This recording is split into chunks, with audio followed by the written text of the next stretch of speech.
చూసుకున్నట్లయితే ఇంకొక తీర్మానం గురించి ఉన్నాయి. అంటే ఇక్కడ 2 పార్ట్స్ కింద 101వ దావీదు కీర్తన విడదీయబడి ఉంది. మొదటి 2 వచనాలు ఒక తీర్మానము, తర్వాత 2 నుంచి 3 నుంచి 8 వరకు ఒక తీర్మానంగా విభజించబడి ఉన్నదన్నమాట. సో మనం టైం లేదు కాబట్టి మొదటి 2 వచనాలు మనం ధ్యానించుకుందాం.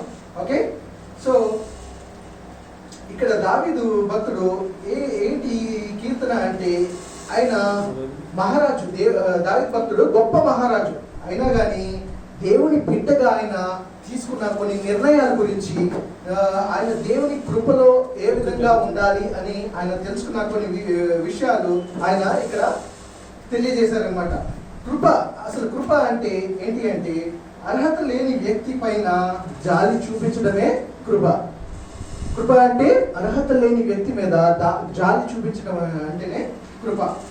ఆ జాలి ఎవరు చూపిస్తున్నారు మన మీద? ఆ జాలి కానీ దయ కానీ మన ప్రభు అయిన యేసు ప్రభు వారు చూపిస్తున్నారు. మనం ఆయన కృపలో ఉన్నాం కాబట్టి ఈ విధంగా బ్రతకగలుగుతున్నాం. ఆయన కృపను అనుభవిస్తున్నాం కాబట్టి మనం ఈ విధంగా కూర్చుని మనం వాక్యాన్ని ధ్యానించగలుగుతున్నాం, వాక్యాన్ని వినగలుగుతున్నాం. చాలా మంది ఆయన కృపలో లేరు కాబట్టి చాలా కీడు కానీ చాలా శ్రమల్లో ఉన్నారు. కానీ దేవుడు మనకిచ్చిన కృపను బట్టి మనం చాలా సంతోషంతో ఆనందంతో ఆయనని ఆరాధించవలసిన వారమై ఉన్నామన్నమాట. ఇక్కడ ఈ గృహాన్ని కూడా మీరు చూసినట్టయితే కింద దేవుని కృప అని ఉంటుంది. దేవుని కృప అని కింద ఇంటికాడ బోర్డు ఉంది. ఈ కింద ఈ గృహానికి దేవుని కృప, ఎందుకంటే ఈ గృహము దేవుని కృపలో ఉన్నాం కాబట్టి, ఈ గృహంలో ఉన్న మనుషులంతా దేవుని కృపలో ఉన్న వారమై ఉన్నాం. ఎందుకంటే దేవుని కృపలో న్యాయం కూడా ఉంది. దేవుని కృపలో న్యాయం కూడా ఉందన్నమాట. ఒకసారి మళ్ళీ ఇంకోసారి చదువుతున్నాము. మొదటి వచనం ఇంకొకసారి చదవండి.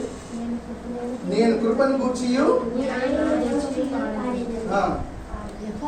యెహోవా నిన్ను కీర్తించెదను. రైట్, చూసారా?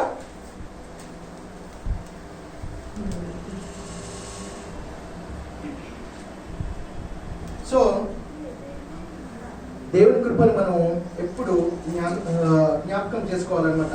ఆయన కృప ఎంతో జాలి కలది, ఆయన కృప ఎంతో ప్రేమ కలిగింది. ఆయన దయ, ప్రేమ, జాలి ఎంతగానో మన మీద చూపిస్తూ ఉన్నారనమాట. సో కృప అన్నది చాలా, అసలు ఎంతో గ్రేస్ఫుల్ వర్డ్ అది. ఎట్లా అంటే కృప మీద చాలా పాటలు ఉన్నాయా లేదా? కృప మీద చాలా పాటలు ఉన్నాయి. మన యేసన్న గారు పాటలు ఉంటాయి, మీరు విన్నారా లేదో కానీ ఆయన రాసిన చాలా పాటల్లో కృప లేనిది పాట లేనే లేదు. కృప మైడా అని కానీ, నీ కృప నాకు చాలు, నీ కృప నాకు చాలు అని కానీ, చాలా కృప కృప కృప. ఆయన ఎప్పుడు కృప గురించే ఎక్కువ పాటలు పాడుతూ ఉంటాడు, పాటలు రాస్తారు కూడా. ఆయన ఒక పాటలో అయితే కృప మీద నాట్యం చేస్తారు యేసన్న గారు, అంత పరవశితుడై. అంటే ఆయనకి అది ఒక ధైర్యాన్ని ఇస్తుంది ఆ మాట, ఒక ఉజ్జీవాన్ని ఇస్తుంది, ఒక సంతోషాన్ని ఇస్తుంది కృప అనే మాట యేసన్న గారికి. యేసన్న గారికి కాదు, చాలా దావీదు భక్తుడు కూడా కృపను గూర్చియు, ఇక్కడే చెప్పారు కదా, కృపను న్యాయం గూర్చియు పాడేదని ఆయన కూడా అంటున్నారు కదా. ఇక్కడ దేని గురించి పాడుతా అంటున్నారు పాటలు? కృపను గూర్చియు న్యాయం గూర్చియు పాడేదను అనేసి ఇక్కడ దావీదు భక్తుడు సెలవిస్తున్నాడు అనమాట. అయితే దేవుణ్ణి స్తుతించడం అన్నది ఒక ఆనందకరమైన విషయం. దేవుణ్ణి మనము స్తుతించవలసిన వారమై ఉన్నాము, దేవుని మనం గణపరచవలసిన వారమై ఉన్నాము, దేవుని మనం ఆనందపరచవలసిన వారమై ఉన్నాము. మనము దేవుని సన్నిధిలో ఉన్న ఆనందము ఆత్మీయంగా అనుభవించే వారికి మాత్రమే తెలుస్తుంది అనమాట. దేవుని సన్నిధిలో ఉన్న ఆనందము ఎవరికి తెలుస్తుంది? దేవుని సన్నిధిలో ఒక ఆనందం అనుకుంటాం మనం. వర్షిప్ లో ఒక ఆనందం, ఒక పట్టరానంత ఆనందం మనకు వస్తుంది. సో మెనీ టైమ్స్ మనం కళ్ళు మూసుకుని దేవుని స్తుతిస్తూ ఉంటాం కదా, అప్పుడు వి కాన్సన్ట్రేట్, మనం దేవుని గురించే ఆలోచిస్తాం, దేవునితోనే మాట్లాడతాం. అప్పుడు ఒక తెలియని ఆనందం మనలో ఉంటుంది. ఆ ఆనందం మనకు దినమెల్లా ఉంటుంది. ఆ ఆనందాన్ని మనం ఎల్లప్పుడూ పొందాలి అంటే we have to worship God. మనకి ఎప్పుడు దేవుని కృప మనలో ఉంటే, దేవుని గురించి మనం ఆలోచిస్తూ ఉంటే ఆ ఆనందాన్ని మనము పొందగలం అనమాట. మనం ఒకసారి అందరూ 1 కొరింథియన్స్ 1 రాసిన పత్రిక 1:18 తీసినట్లయితే ఒకసారి చూడండి, ఏముంది అక్కడ? 1 కొరింథీ 1:18 ఏముంది చూడండి.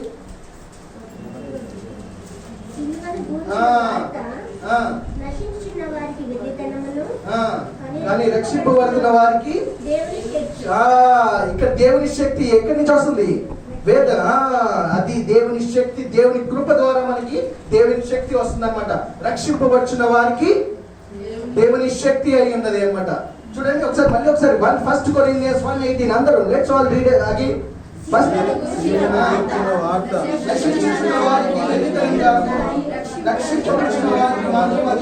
దేవుని శక్తి, అందరం గట్టిగా దేవుని శక్తిగా ఉన్నది, దేవుని శక్తిగా ఉన్నది అనమాట. సో మనము దేవుని శక్తిని పొందుకోవాలి అంటే ఏం చేయాలంటే ఆయన కృపలో మనము ఆ సంతోషాన్ని పొందాలన్నమాట. దేవుని స్తుతించడం ద్వారా ఆ కృపని మనము పొందగలం అనమాట. దేవుని స్తుతించడం ఒక విశ్వాసికి కానీ మనకి కానీ అది ఏమిస్తుంది తెలుసా? శక్తినిస్తుంది. దేవుని శక్తి ఎలా పొందగలుగుతాం తెలుసా? దేవుని స్తుతించడం ద్వారా, దేవుని ఆరాధించడం ద్వారా దేవుని యొక్క శక్తిని మనము పొందగలం అనమాట. ఎలా పొందగలం దేవుని శక్తిని? దేవుని స్తుతించడం ద్వారా, దేవుని ఆరాధించడం ద్వారా దేవుని యొక్క శక్తిని మనము పొందగలం వారమై ఉన్నామన్నమాట. అది మనం చెప్పడం కాదు. ఎవరు చెప్తున్నారు? దావీదు భక్తుడు చెప్తున్నాడు, నేను కృపను గూర్చియు న్యాయం గూర్చియు పాడేదను అనేసి. అసలు కృపను గూర్చియు న్యాయంను గూర్చియు పాడేదను అని మామూలు వ్యక్తి చెప్పట్లేదు, దావీదు మహారాజు వంటి వ్యక్తి చెప్తున్నాడు అనమాట. సో అందుకే దావీదు కూడా కీర్తనలు అన్నింటిలో ఎక్కువగా చేసే మాట ఏంటి తెలుసా? అన్ని కీర్తనలు దావీదు భక్తుడు ఏం చెప్తాడు తెలుసా? కృప కృప కృప అంటాడు. నేను దేవుని స్తుతిస్తాను అంటాడు, దేవుని గణపరుస్తాను అంటాడు, దేవుని కీర్తిస్తాను అంటాడు, దేవుని ప్రార్థిస్తాను అంటాడు. దావీదు మహారాజు చాలా మహారాజు అయినప్పటికీ, ఆయన చాలా బిజీ మ్యాన్ అయినప్పటికీ దేవుని స్తుతించడం మర్చిపోయేవాడు కాదు, దేవుణ్ణి గణపరచడం, దేవుణ్ణి ప్రార్థించడం మర్చిపోయేవాడే కాదు. మనం ఒక దినం ఒకవేళ బిజీగా ఉన్నామంటే, అరే ఈరోజు బైబిల్ చదువుకోవటం మర్చిపోయాడు, కొద్దిగా బిజీగా ఉండటం వల్ల, వర్క్ వల్ల చేసుకోలేకపోయాం అని అనుకుంటాం. కానీ మహారాజు అంటే ఇంకెంత వర్క్ ఉంటుంది ఆయనకి, ఎంత బిజీగా ఉంటారు. అయినప్పటికీ దేవుణ్ణి విడిచిపెట్టిన వాడై ఉన్నవారు కాదనమాట. అదే విధంగా 2వ వచనం చదువుకుందాం ఒకసారి. 2వ వచనం ఎవరైనా చదవండి.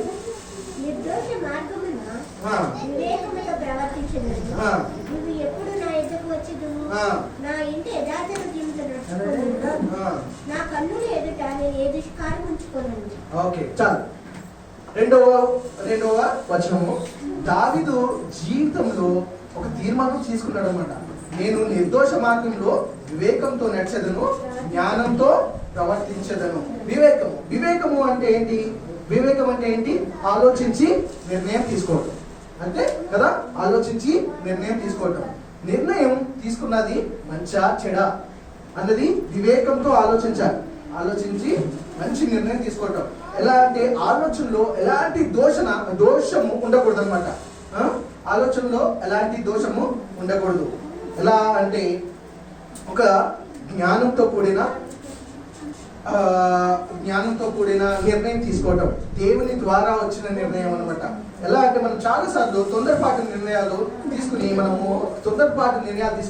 కీడులోకి వెళ్తాం అనమాట. తొందరపాటు నిర్ణయాలు ఎప్పటికైనా కానీ కీడుని కలిగిస్తాయి. ఆలోచించి జాగ్రత్తగా తీసుకునే నిర్ణయం మనకు మేలుని తెస్తుంది.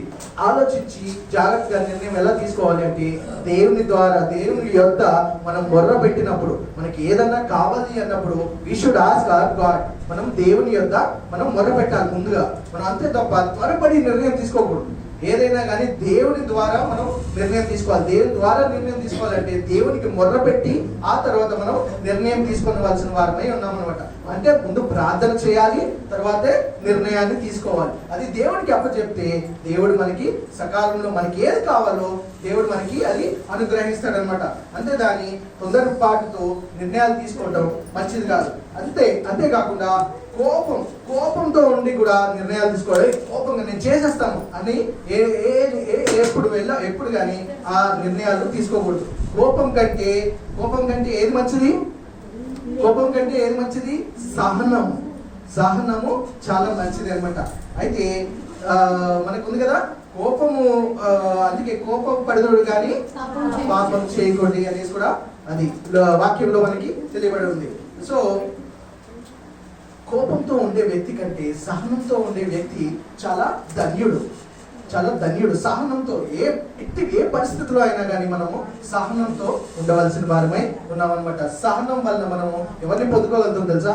వ్యక్తుల్ని పొందుకోగలుగుతాం. అరే మనం లోపల ఎంత తిట్టుకున్నా ఎన్ని చేసినా కానీ మనం సహనంగా ఉన్నాం అనుకోండి, మంచి వ్యక్తే, అరే మంచి వ్యక్తే, ఎన్ని మాట్లాడినా ఏమన్నా కానీ సహనంగా ఉన్నాయి లోపల మనం ఏమన్నా అనుకోవచ్చు కానీ అని అనుకుంటారు. అదే కోపంతో ఉన్నట్టే మాటకి 2 మాటలు 10 మాటలు అంటా ఉంటే అది ఎలా అవుతుంది? అందరికీ దూరం అయిపోతాడు, ఆ మనిషి దూరం అవుతాడా లేదా? సో కోపం కాకుండా సహనంతో ఉండడని దావీదు భక్తుడు మనకి 101 దావీదు కీర్తన ద్వారా మనకి తెలియజేస్తా ఉన్నాడు అనమాట. సో సహనంతో ఉన్న వాళ్ళు మిత్రుల్ని పొందుకోగలుగుతారు, కోపంతో ఉన్నవారు మిత్రుల్ని చెడగొట్టుకుంటారు, శత్రువుని ఎక్కువగా పొందుకోగలుగుతారు అనమాట. సో మనము ఇంకోసారి 2వ వచనం ఇంకొకసారి చదువుతారు నా కోసం. నిర్దోష మార్గమున వివేకముతో ప్రవర్తించుదును. నీవు ఎప్పుడు నా యొద్దకు వచ్చెదవు. చాలు, నీవు ఎప్పుడు నా యొద్దకు వచ్చెదవు.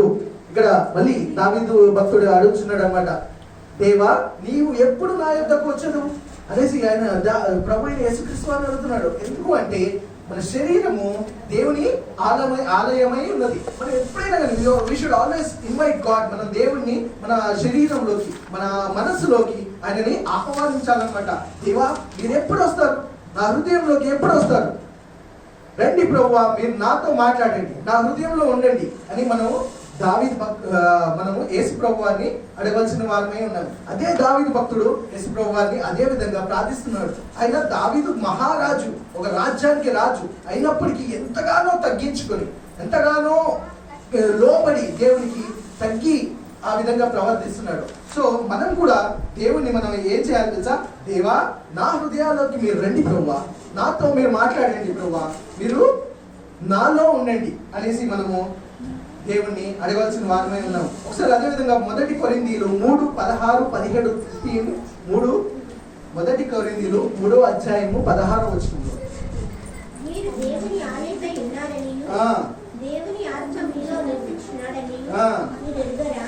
yes ఇక్కడ పౌలు భక్తుడు ఏమంటున్నాడు? 1 కొరింథీ 3:16-17 మరి ఇంకోసారి చదవండమ్మా. ఎవరు దేవుని ఆలయమై ఉన్నారు? మనము మన హృదయము దేవుని ఆలయమై ఉన్నాము. నా కుమారుడా నీ హృదయము నాకు ఇమ్ము అని దేవుడు మనకి చెప్తున్నాడు అనమాట.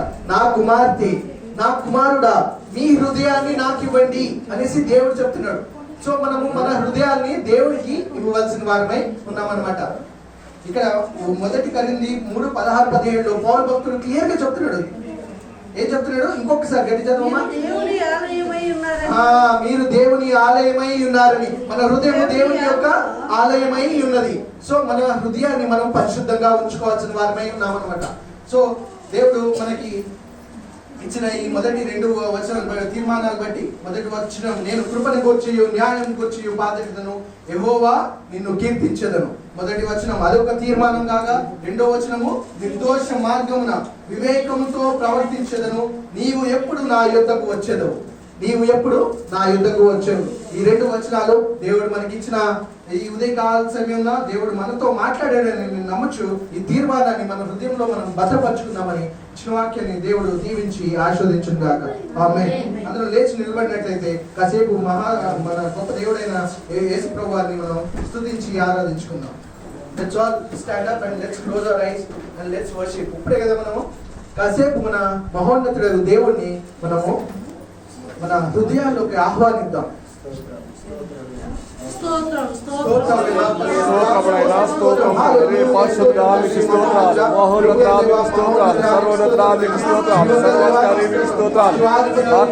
ఆకాశంలో పరజాలి వారికి స్తోత్రాలు స్తోత్రాలు స్తోత్రాలు స్తోత్రాలు స్తోత్రాలు. ఆత్మదేవా మీకు స్తోత్రాలు. ఈ రాత్రి ఉదయ సమయంలో మమ్మల్ని దర్శించండి, మీ అభిషేకం కుమ్మరించండి, మీ ఆత్మతో నింపడయా మీకు స్తోత్రాలు చేస్తాం.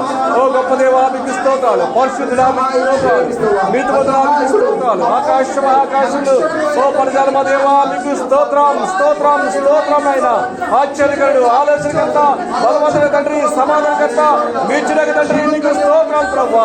ఆకాశంలో పడతా దేవా మీకు స్తోత్రాలు ప్రభా.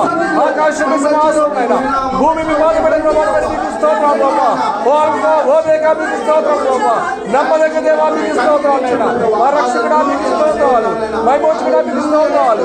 మా ప్రాణప్రియుడా మీకు స్తోత్రాలు. వైమోచకుడా మీకు స్తోత్రాలు ప్రభా.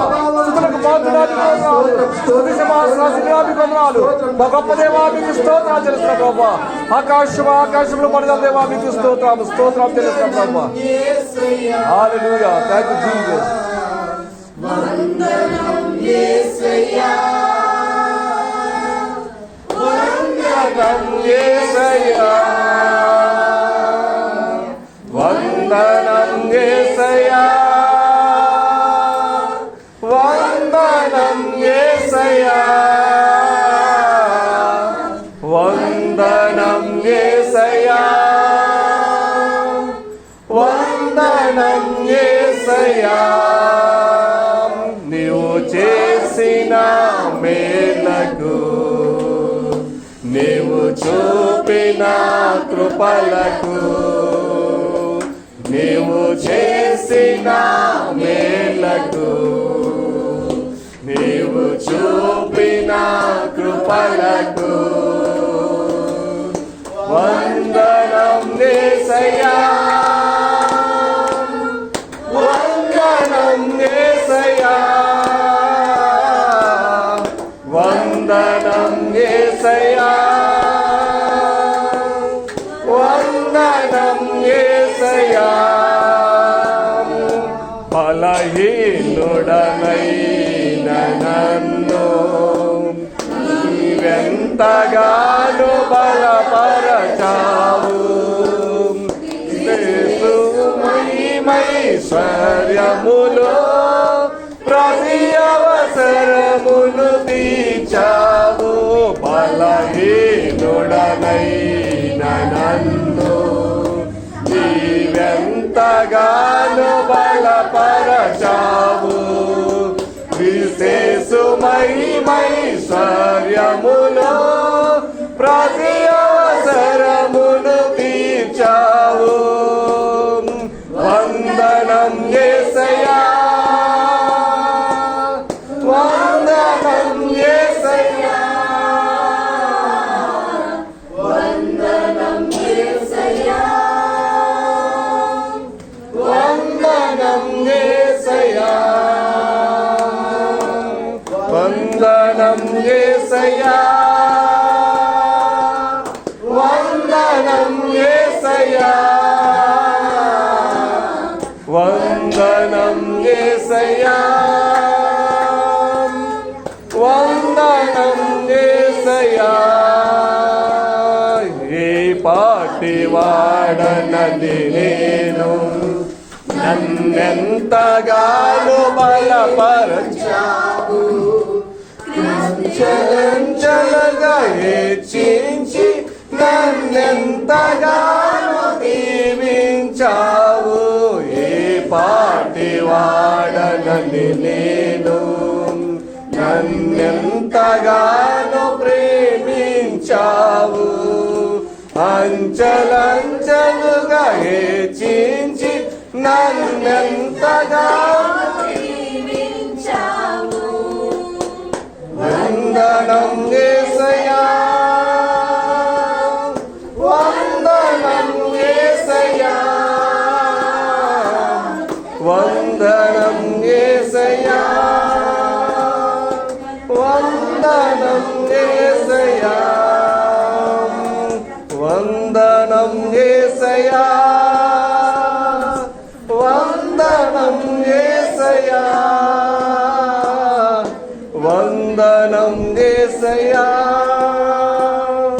వందనం యేసయ్యా. హల్లెలూయా. Thank you Jesus. అలాగే ప్రార్థన చేసుకుందాం. ప్రార్థన చేస్తారు.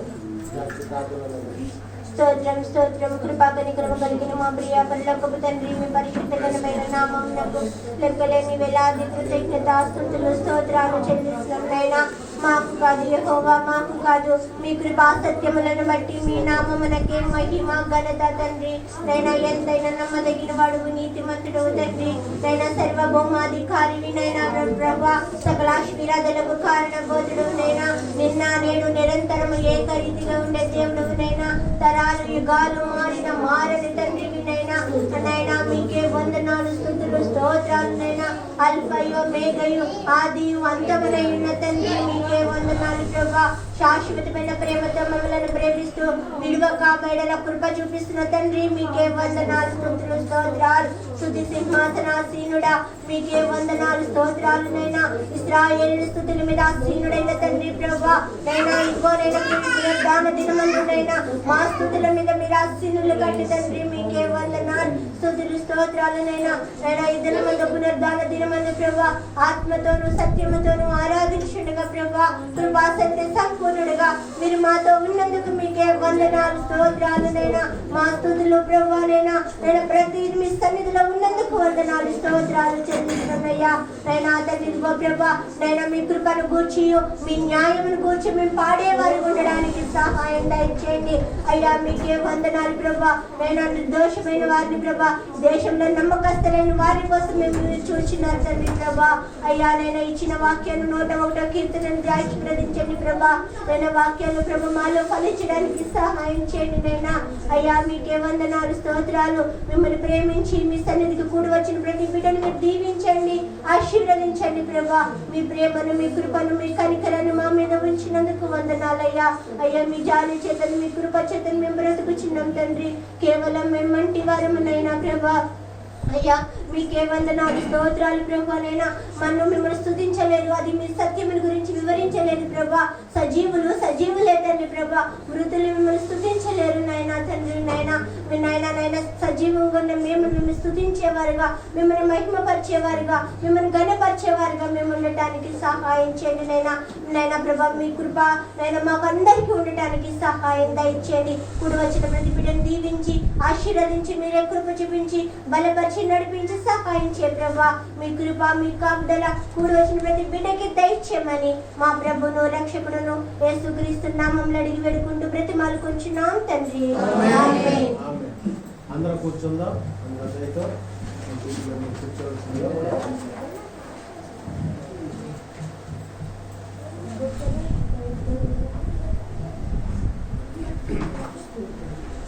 మనం ఇప్పుడు ప్రభు రాత్రి భోజనము ఆచరించబోతున్నాం. అందరూ కూడా చాలా మౌనంగా శ్రద్ధతో దేవుడు ఏ విధంగా శ్రమను అనుభవించారో శిలువలో అవన్నీ కూడా మనం తలపోసుకుంటూ ఈ ప్రభు రాత్రి భోజనం మనం ఆచరించుదాం. ఎవరైతే మారు మనస్సు పొంది, ఎవరైతే దేవుని సొంత రక్షకుడిగా అంగీకరించి బాప్తిసము తీసుకున్నటువంటి వారు ఈ బలలో పాలుపంపులు ఉంటాయి కనుక అట్టి వారే ఈ పాలుపంపులు పొందాలని మనం చేస్తున్నాను. నేను మీకు అప్పగించిన దానిని ప్రభువులను పొంది తిని, ప్రభు అయిన యేసు తాను అప్పగింపబడిన రాత్రి ఒక రొట్టెని ఎత్తుకొని కృతజ్ఞాస్తుతులు చెల్లించి దానిని విరిచి, ఇది మీ కొరకైన నా శరీరము, నన్ను జ్ఞాపకము చేసుకున్నటకై దీనిని చేయడని చెప్పాను. ఆ ప్రకారమే భోజనమైన పిమ్మట ఆయన పాత్రను ఎత్తుకొని, ఈ పాత్ర నా రక్తము వలనైన కొత్త నిబంధన, మీరు దీనిలోనిది త్రాగునప్పుడల్లా నన్ను జ్ఞాపకము చేసుకున్నటకై దీనిని చేయడని చెప్పాను. మీరు ఈ రొట్టెను తిని ఈ పాత్రలోనిది త్రాగునప్పుడల్లా ప్రభు వచ్చి వరకు ఆయన మరణమును ప్రచురించెదరు. కాబట్టి ఎవడు అయోగ్యముగా ప్రభు యొక్క రొట్టెను తినునో లేక ఆయన పాత్రలోనిది త్రాగునో వాడు ప్రభు యొక్క శరీరమును గూర్చియు రక్తమును గూర్చియు అపరాధి అగును. కాబట్టి ప్రతి మనుషుడు తన్ను తాను పరీక్షించుకోవలెను. ప్రభు అయినటువంటి యేసుక్రీస్తు వారు 101వ దావీదు కీర్తన దేవుడు మనతో మాట్లాడినందుకు వందనాలు. విజయాన్ని నిలబెట్టి దేవుడు ఎంతగానో మరి పరిశుద్ధాత్మ దేవుడు వాక్యం చేత మనతో మాట్లాడినందుకు వందనాలు. ఇప్పుడు ప్రత్యేకమైనటువంటి ఆ పాట మనం ఏందో మన సుప్రియ, మన డాక్టర్ సుప్రియ ఉన్నారు. అమ్మ ముగ్గురు ఎవరు, స్మైలీ, తర్వాత ఆ సూజన్, ముగ్గురు వచ్చి ఓ ప్రత్యేకమైనటువంటి పాట మన పాడి వినిపిస్తారు. మనకు ముందుకు రావాలని మనం చేస్తాం.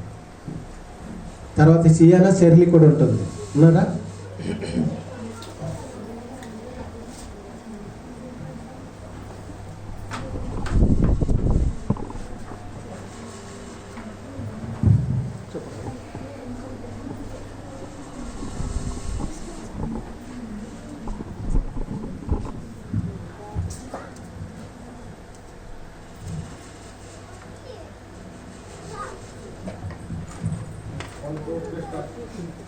మహిమకు పాత్రుడా, ఘనతకు అర్హుడా, మేము నిన్నారాధింతుము. మహిమకు పాత్రుడా, ఘనతకు అర్హుడా, మా చేతులెత్తి మేము నిన్నారాధింతుము. మహోన్నతుడా, అద్భుతాలు చేయువాడా, నీ వంటి వారు ఎవరు? నీ వంటి వారు లేరు. మహోన్నతుడా, అద్భుతాలు చేయువాడా, నీ వంటి వారు ఎవరు? నీ వంటి వారు లేరు. స్తుతులకు పాత్రుడా, స్తుతి చెల్లించెదం. నీ నామమెంతో గొప్పది, మేమారాధింతుము. స్తుతులకు పాత్రుడా, స్తుతి చెల్లించెదం. నీ నామమెంతో గొప్పది, మేమారాధింతుము. మహోన్నతుడా, అద్భుతాలు చేయువాడా, నీ వంటి వారు ఎవరు? నీ వంటి వారు లేరు. మహోన్నతుడా, అద్భుతాలు చేయువాడా, నీ వంటి వారు ఎవరు? నీ వంటి వారు లేరు. అద్వితీయ దేవుడా, ఆది సంభూతుడా, మా కరములను జోడించి మే మహిమ పరచేదం.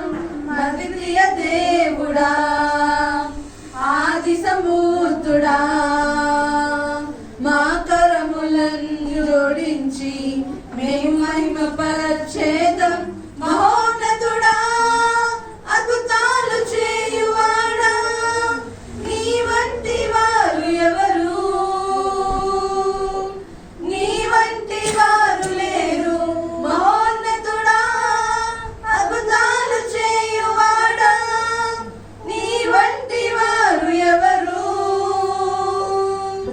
నీ వంటి వారు లేరు. మహిమకు పాత్రుడా, ఘనతకు అర్హుడా, మా చేతులెత్తి మేము నిన్నారాధింతుము. మహిమకు పాత్రుడా, ఘనతకు అర్హుడా, మా చేతులెత్తి మేము నిన్నారాధింతుము. మహోన్నతుడా, అద్భుతాలు చేయువాడా, నీ వంటి వారు ఎవరు? నీ వంటి వారు లేరు. మహోన్నతుడా, అద్భుతాలు చేయువాడా, నీ వంటి వారు ఎవరు? నీ వంటి వారు లేరు.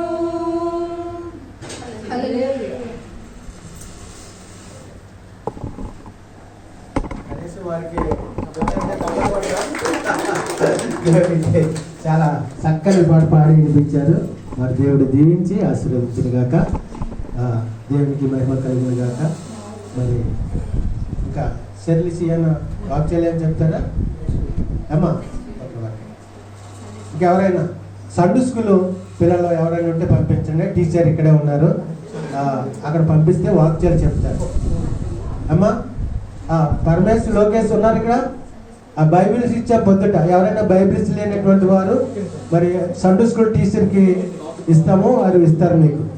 ఆల్రెడీ మన లోకేష్కు పరమేశ్కు అందుబడి బైబిల్స్ మీరు అమ్మ తీసుకుని లేదా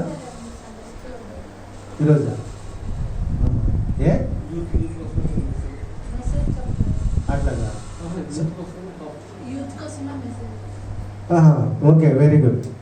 అంటే సండే స్కూల్ పిల్లలు కూడా ఈరోజు వాక్యము వినాలి అని మేము మళ్ళీ దాన్ని క్యాన్సిల్ చేసాము. మీరు ఇక్కడే ఉండాలని మనం చేస్తున్నాం. దేవునికి మహిమ కలిగింది కాక దేవుడు ఇంతవరకు చేసిన సాయం బట్టి వందనాలు. అమ్మా ప్రగతి జెన్నిఫర్ ఇద్దరు కూడా కనిపిస్తున్నారు. దేవునికి వందనాలు. గాడ్ బ్లెస్ యూ అమ్మా. చాలా కాలం తర్వాత మిమ్మల్ని చూడగలిగాం. దేవుడు మిమ్మల్ని దీవించి ఆశీర్వదించిన కాక. ఖుషి బర్త్డేకి వచ్చారు కనుక మరి మా మధ్య ఉండటం, దేవుడి సన్నిధిలో ఉండటం దేవుని కృప. దేవునికి వందనాలు. అమ్మా మొదటిసారా అమ్మా? గాడ్ బ్లెస్ అమ్మా. ఒకసారి నిలబడు. జెన్నిఫర్ అంటే వసంత థామస్ గారు కుమార్తె, పెద్ద కుమార్తె, చిన్న కుమార్తె ఇద్దరు కూడా. బయట ఒక అమ్మాయి ఉన్నారు అమ్మా. ఇద్దరు కూడా మన సంఘానికి ఇంతకు ముందు చిన్న పాప వస్తూ ఉండేవారు. ఈ అమ్మాయి ఫస్ట్ టైం వచ్చింది. దేవుడు దీవించి గాడ్ బ్లెస్ అమ్మా. కొంచెం బయట కూర్చోం. ఓకే, ఈరోజు ఖుషి బర్త్డే. అదిగో ఖుషి అంటే తోటి ఇలా చూస్తుంది. నా ఇక్కడ నా పేరు ఎవరు చెప్తున్నారు? దేవునికి వందనాలు.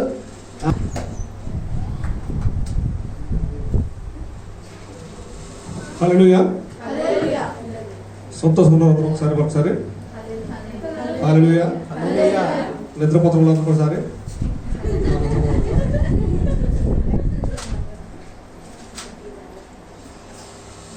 దేవుని నామమునకు మహిమ కలుగును గాక.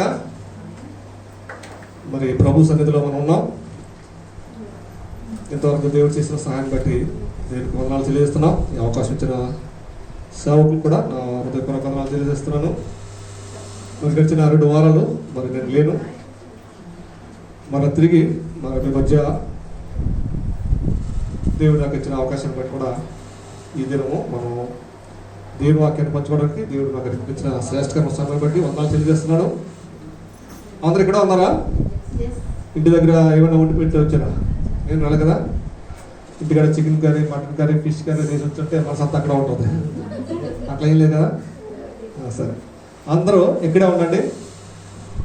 కొంతమంది బయట ఉన్నారు, వాళ్ళకి వినపడుతుంది. గ్లాస్ ఉంది ఇక్కడ, చైర్ ఖాళీగా ఉన్నాయి. కొంత బయట కూర్చున్నా కదా, చైర్లు ముందున్నా కదా. లోపలికి వచ్చేసాం. ఇంకా ఇది కిటికీ ఎదుర్కొన్న ఒక అమ్మాయి ఉంది. గ్లాస్ కూడా సరిపడాలి కదా అట్లీస్ట్. మరి చచ్చిపోతే ఏర్పడాలి కదా. జెన్నిఫరా ప్రగతియా? ఓకే, ప్రగతి లోపలరా. చైర్ లేకపోతే మీరు బయటకు వచ్చినా పర్లేదు. కానీ దావీదు భక్తులు ఏం చెప్తాడు? దేవుని మందిరంలో గడుపుట చాలా శ్రేష్టకరమైన సమయం అని చెప్తాడు. ఈ దినము యవనస్తులు నేను సండే స్కూల్కి వెళ్ళొద్దు అని ఏం చెప్పారంటే ఒక ప్రత్యేకమైన దినం. ఈ దినం ఏంటి చెప్పండి? బాగా ఇష్టమైన రోజు మీ అందరికి కదా. ఈరోజు ఏంటి అంటే ఏంటో దేవుడు రోజా. సో కాబట్టి మిమ్మల్ని ఎవరు కూడా సండే స్కూల్ పోవద్దని చెప్తాను. ఎందుకంటే మీరు లోకంలో లేరు. మీరు ఎక్కడున్నారు? దేవుని సన్నిధిలో ఉన్నాం కదా. లోకంలో వారికి ఫిబ్రవరి 14 అంటే ఒక ప్రత్యేకమైన రోజు కదా. బయట తిరుగులోకి ఈ రోజు ఎవరన్నా ఇద్దరు కలిపి కనపడితే ఏం చేస్తారు తెలుసా? తాళ్ళు కట్టించేస్తారు, పెళ్లి చేస్తారు తెలుసా. బజరంగ బలం తిరుగుతూ ఉంటారు పార్కులో. అమ్మ నీకు తెలీదా? అలాగ అంటున్నాం. సో బయట ఎక్కడన్నా ఇద్దరు కనపడితే అన్నా చెల్లెని కూడా చూడకుండా లాస్ట్ టైం వారు ఒక అన్న చెల్లి అంతటా కూడా వాళ్ళు బలవంతంగా తాళ్ళు కట్టించినట్టు మనం చూసాం. అంటే పరిస్థితులు ఎట్లా ఉన్నాయంటే ఎవరు వెళ్ళినా కానీ అపార్థంగానే చేసుకుంటున్నారు వాళ్ళు. రోజులు కూడా అట్లనే ఉన్నాయి. కాబట్టి ఈ రోజు కోసం చాలా మంది వివాహాలు పోస్ట్పోన్ చేసుకుని ఫిబ్రవరి 14 రోజున పెళ్లి చేసిన వాళ్ళు చాలా మంది ఉన్నారు. మా సంఘ కాపులు కూడా నేను వెళ్ళే సంఘంలో పాస్టర్ కూడా ఫిబ్రవరి 14th పెళ్లి చేసుకున్నాడు. సో చాలా మంది ఫిబ్రవరి 14th అంటే ఒక స్పెషల్ డే అన్నట్టు సెలబ్రేట్ చేస్తూ ఉంటారు. అన్ని ఒక్కొక్క డేస్ ఉంటాయి కదా, ఫాదర్స్ డే, మదర్స్ డే. ఆ రోజు తప్పించి ఉత్తప్పుడు మాత్రం మనసులో ఎక్కడ ప్రేమ కనపడుతుంది, క్రూరత్వం కనపడుతుంది. ఆ ఒక్క రోజు మాత్రమే మదర్స్ డే అంటే ఆ రోజు ఫోన్ చేసి అమ్మ ఎట్లా ఉన్నా, ఏం ఉండవు, ఏం తింటున్నా, ఎక్కడ లేని ప్రేమంతా రోజు మాత్రం కనపడుతుంది. మళ్ళీ తర్వాత ఫోన్ ఉండదు, ఏముండదు, మన సంవత్సరం అంతా మళ్ళీ మదర్స్ డే రోజు ఫోన్ చేస్తారు. అట్లా ఉంటారు మీరు అందరూ కూడా, అలా ఉండకూడదు. సరే, ఇంకా ఇలా చూస్తుంటే లోకంలో చాలా ఉన్నాయి డేస్, దినం. ఇంకొక దినం ఉంటుంది లాస్ట్లో దినం. ఏం దినం అది? బరియల్. అది అందరికి కామన్గా వస్తుంది, అది తప్పదు ఇక అందరికి. సో మనం ఈ లోకంలో ఉన్నాం కాబట్టి ఇవన్నీ ఆచరణ చేస్తూ ఉంటాం. చిన్నపిల్లలు కూడా మాట్లాడద్దు. సో ఈ ప్రత్యేకమైన దినంలో మనం ఒక విషయము జ్ఞాపకం చేసుకోవాలి. యవనస్తులు జాగ్రత్తగా ఈ మాటలు వింటూ ఉండాలి. ఈ మధ్య హైదరాబాద్లో సంచలనం రేపిన ఒక వార్త మీ అందరూ తెలుసుండొచ్చు. ఒక అమ్మాయి ఒక అబద్ధం చెప్పడం ద్వారా భయంకరమైన పరిస్థితిలోకి వచ్చేసింది. తల్లికి పిల్లకి ఉండవలసిన ప్రేమ లేకపోవడం వల్ల, వారి మధ్య ఉండవలసిన సంబంధము చక్కగా లేకపోవడం వల్ల ఏమైంది అంటే, బి ఫార్మసీ చదువుతున్న ఒక అమ్మాయి గట్కేసరి ప్రాంతంలో కాలేజీకి వెళ్ళి వస్తూ ఉండగా ఆమె రావటం లేదు ఇంటికి తొందరగాని. ఇంటికి ఫోన్ చేసినప్పుడు తల్లికి ఏం చెప్తుందంటే ఒక అబద్ధం చెప్తుంది. నేను ఆటో ఎక్కాను, ఆటో కూడా కూడా తీసుకుని వెళ్ళిపోతున్నాడని చెప్పేసి ఒక అబద్ధం చెప్పడం ద్వారా ఆ తల్లి కలవరపడిపోయి ఇమీడియట్గా ఏం చేసిందంటే పోలీసులకు ఏం చేసింది, డయల్ చేసి చెప్పింది, మా అమ్మాయి ఇలాగా ఆటోకి వస్తుంటే ఆమె కిడ్నాప్ చేసి తీసుకుపోతున్నారు ఆటో వాళ్ళు, ఆటో పట్టకి 2-3 ఉన్నారంట అని చెప్తేనే అంటే ఇమీడియట్ గా పోలీసులు రంగంలోకి దిగి ఆ ప్రాంతంలో మొత్తం అంతా కూడా వాళ్ళు సర్వే చేయడం ప్రారంభించారు. ఆ తిరిగిన ఇమీడియట్ గా 1-2 గంటల్లోనే ఆ అమ్మాయి దొరకడం జరిగింది. స్పృహ తప్పిపోయి ఉంది, రోడ్డు పక్కన పడి ఉంది. అది మీకు తెలుసుండొచ్చు, తెలియకపోవచ్చు, మీరు చదువులో లేదు తెలియదని వార్త హైదరాబాద్ అంతా సంచలనంగా మారింది. ఏంటి కారణం అంటే ఒక చిన్న అబద్ధం ఆమె జీవితంకి పెనుముప్పు తీసుకువచ్చింది.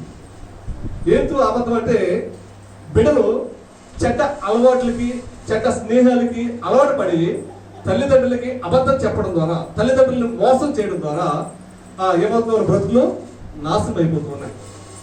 ఆమె ఆ తర్వాత ఆమె గురించి రాసిన మాట ఏంటంటే, ఆమె నిజంగా కిడ్నాప్ కాలేదు, ఆటో తీసుకుని వెళ్ళలేదు. ఆమె వేరే ఫ్రెండ్తో ఆమె బైక్ ఎక్కడం, ఆమె ఎక్కడికి వెళ్ళడం, మత్తు పదార్థాలు ఏదో అలవాటు పడిందని ఆ మత్తు పదార్థాలు తీసుకోవడంలో ఆ మత్తులో ఉండి ఆమె ఆ పోలీసు సైలెన్స్ వచ్చినప్పుడు వారు భయపడి ఆమె విడిచిపెట్టి వెళ్ళిపోయారని, ఆమె మత్తులో ఉందని నెక్స్ట్ డే హాస్పిటల్ తర్వాత ఆమె వెళ్ళి ఇంటరాగేషన్ చేసినప్పుడు నిజము బయటకు వచ్చింది. ఆ తర్వాత సీసీ కెమెరా అండి ఆమె మళ్ళీ అలాగే చెప్పింది. కానీ పోలీసులు ఎందుకో ఆ సీసీ కెమెరా ఇంచుమించు 100 సీసీ కెమెరా చెక్ చేశారు. 100 సీసీ కెమెరా చెక్ చేస్తే దాంట్లో అమ్మాయి ఎక్కడ కాలేజీ నుంచి ఎక్కడ దిగింది ఆటో, మరలా తర్వాత ఎక్కడికి వెళ్ళింది అంతా కూడా స్పష్టంగా ఆ సీసీ కెమెరాలో మొత్తం రికార్డ్ అయ్యి ఉంది.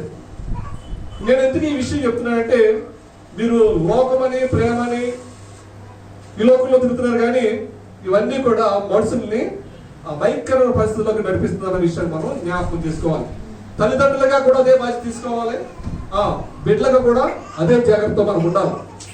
తల్లిదండ్రులుగా మనం బిడ్డల యొక్క ప్రవర్తన జాగ్రత్తగా చూస్తూ ఉండాలి, వాళ్ళు అబ్జర్వ్ చేస్తూ ఉండాలి. వారు తల్లికి బిడ్డలకు ఉండవలసిన సంబంధ బాంధవ్యాలు కరెక్ట్గా ఉండాలి. ఈ రోజుల్లో ప్రేమ అనేది చల్లారిపోవడం ద్వారా జరిగే అనర్థాలు ఇవన్నీ కూడా. కాబట్టి ఈరోజు మనం తీసుకున్న టాపిక్ ఏంటంటే దేవుని యొక్క ప్రేమ. మీరందరూ ఏమనుకుంటారంటే ఈరోజు ఏంటంటే ఫిబ్రవరి 14th వ్యాలంటైన్స్ డే, ప్రేమికుల రోజు అని మీరు చాలా మంది ఈ లోకల్లో సెలబ్రేట్ చేసుకుంటారు. చాలా మంది గిఫ్ట్లు ఇవ్వడం, వారం రోజులు బట్టే చాలా మంది రోజుకో గిఫ్ట్ అంట. ఏంటి ఓ రోజు ఏంటి రోజు ఇవ్వడం అంట, ఓ రోజు హాస్కి ఇవ్వడం అంట, ఓ రోజు ఏదైతే ఇవ్వడం అంట, అలా ఏం చెప్పేసి లోపల చెప్తూ ఉన్నారు. అది ఇప్పటివరకంటే కొంతకాలం మాత్రమే కదా. తర్వాత ఏది కూడా ఉండవు. శాశ్వతమైనది దేవుని యొక్క ప్రేమ. మొదటి యోహాను పత్రిక పరిశుద్ధ గ్రంథం తీద్దాం. మొదటి యోహాను పత్రిక 4వ అధ్యాయము 8వ వచనం. మొదటి యోహాను 4వ అధ్యాయము 8వ వచనం. దేవుడు ప్రేమ స్వరూపి, ప్రేమ లేని వాడు దేవుని ఎరుగడు. చాలు, మరల సత్యం చేస్తారు చూడండి. దేవుడు ప్రేమ స్వరూపి, ప్రేమ లేని వాడు దేవుని ఎరుగడు. దేవుడు ఎవరట? దేవుడు ఎవరట? అందరూ చెప్పాలా? ప్రేమ స్వరూపి. మనము ఈ లోకంలో ప్రేమ కోసం ఎక్కడెక్కడో చూస్తూ ఉన్నాం కదా, కానీ దేవుడు ప్రేమ స్వరూపి. మీకు ప్రేమ ఎక్కడ దొరుకుతుందంటే సర్వోన్నతులైన దేవుని దగ్గర మాత్రమే ప్రేమ దొరుకుతుంది. అయితే ఇంకో విషయం మనం చూస్తే యోహాను సువార్తలో 3:16 చూస్తే ఒకసారి చదవండి. ఒకసారి దేవుడు లోకమును ఇది అందరికీ బయట రావాలి. దేవుడు లోకమును ఎంతో ప్రేమించెను కాగా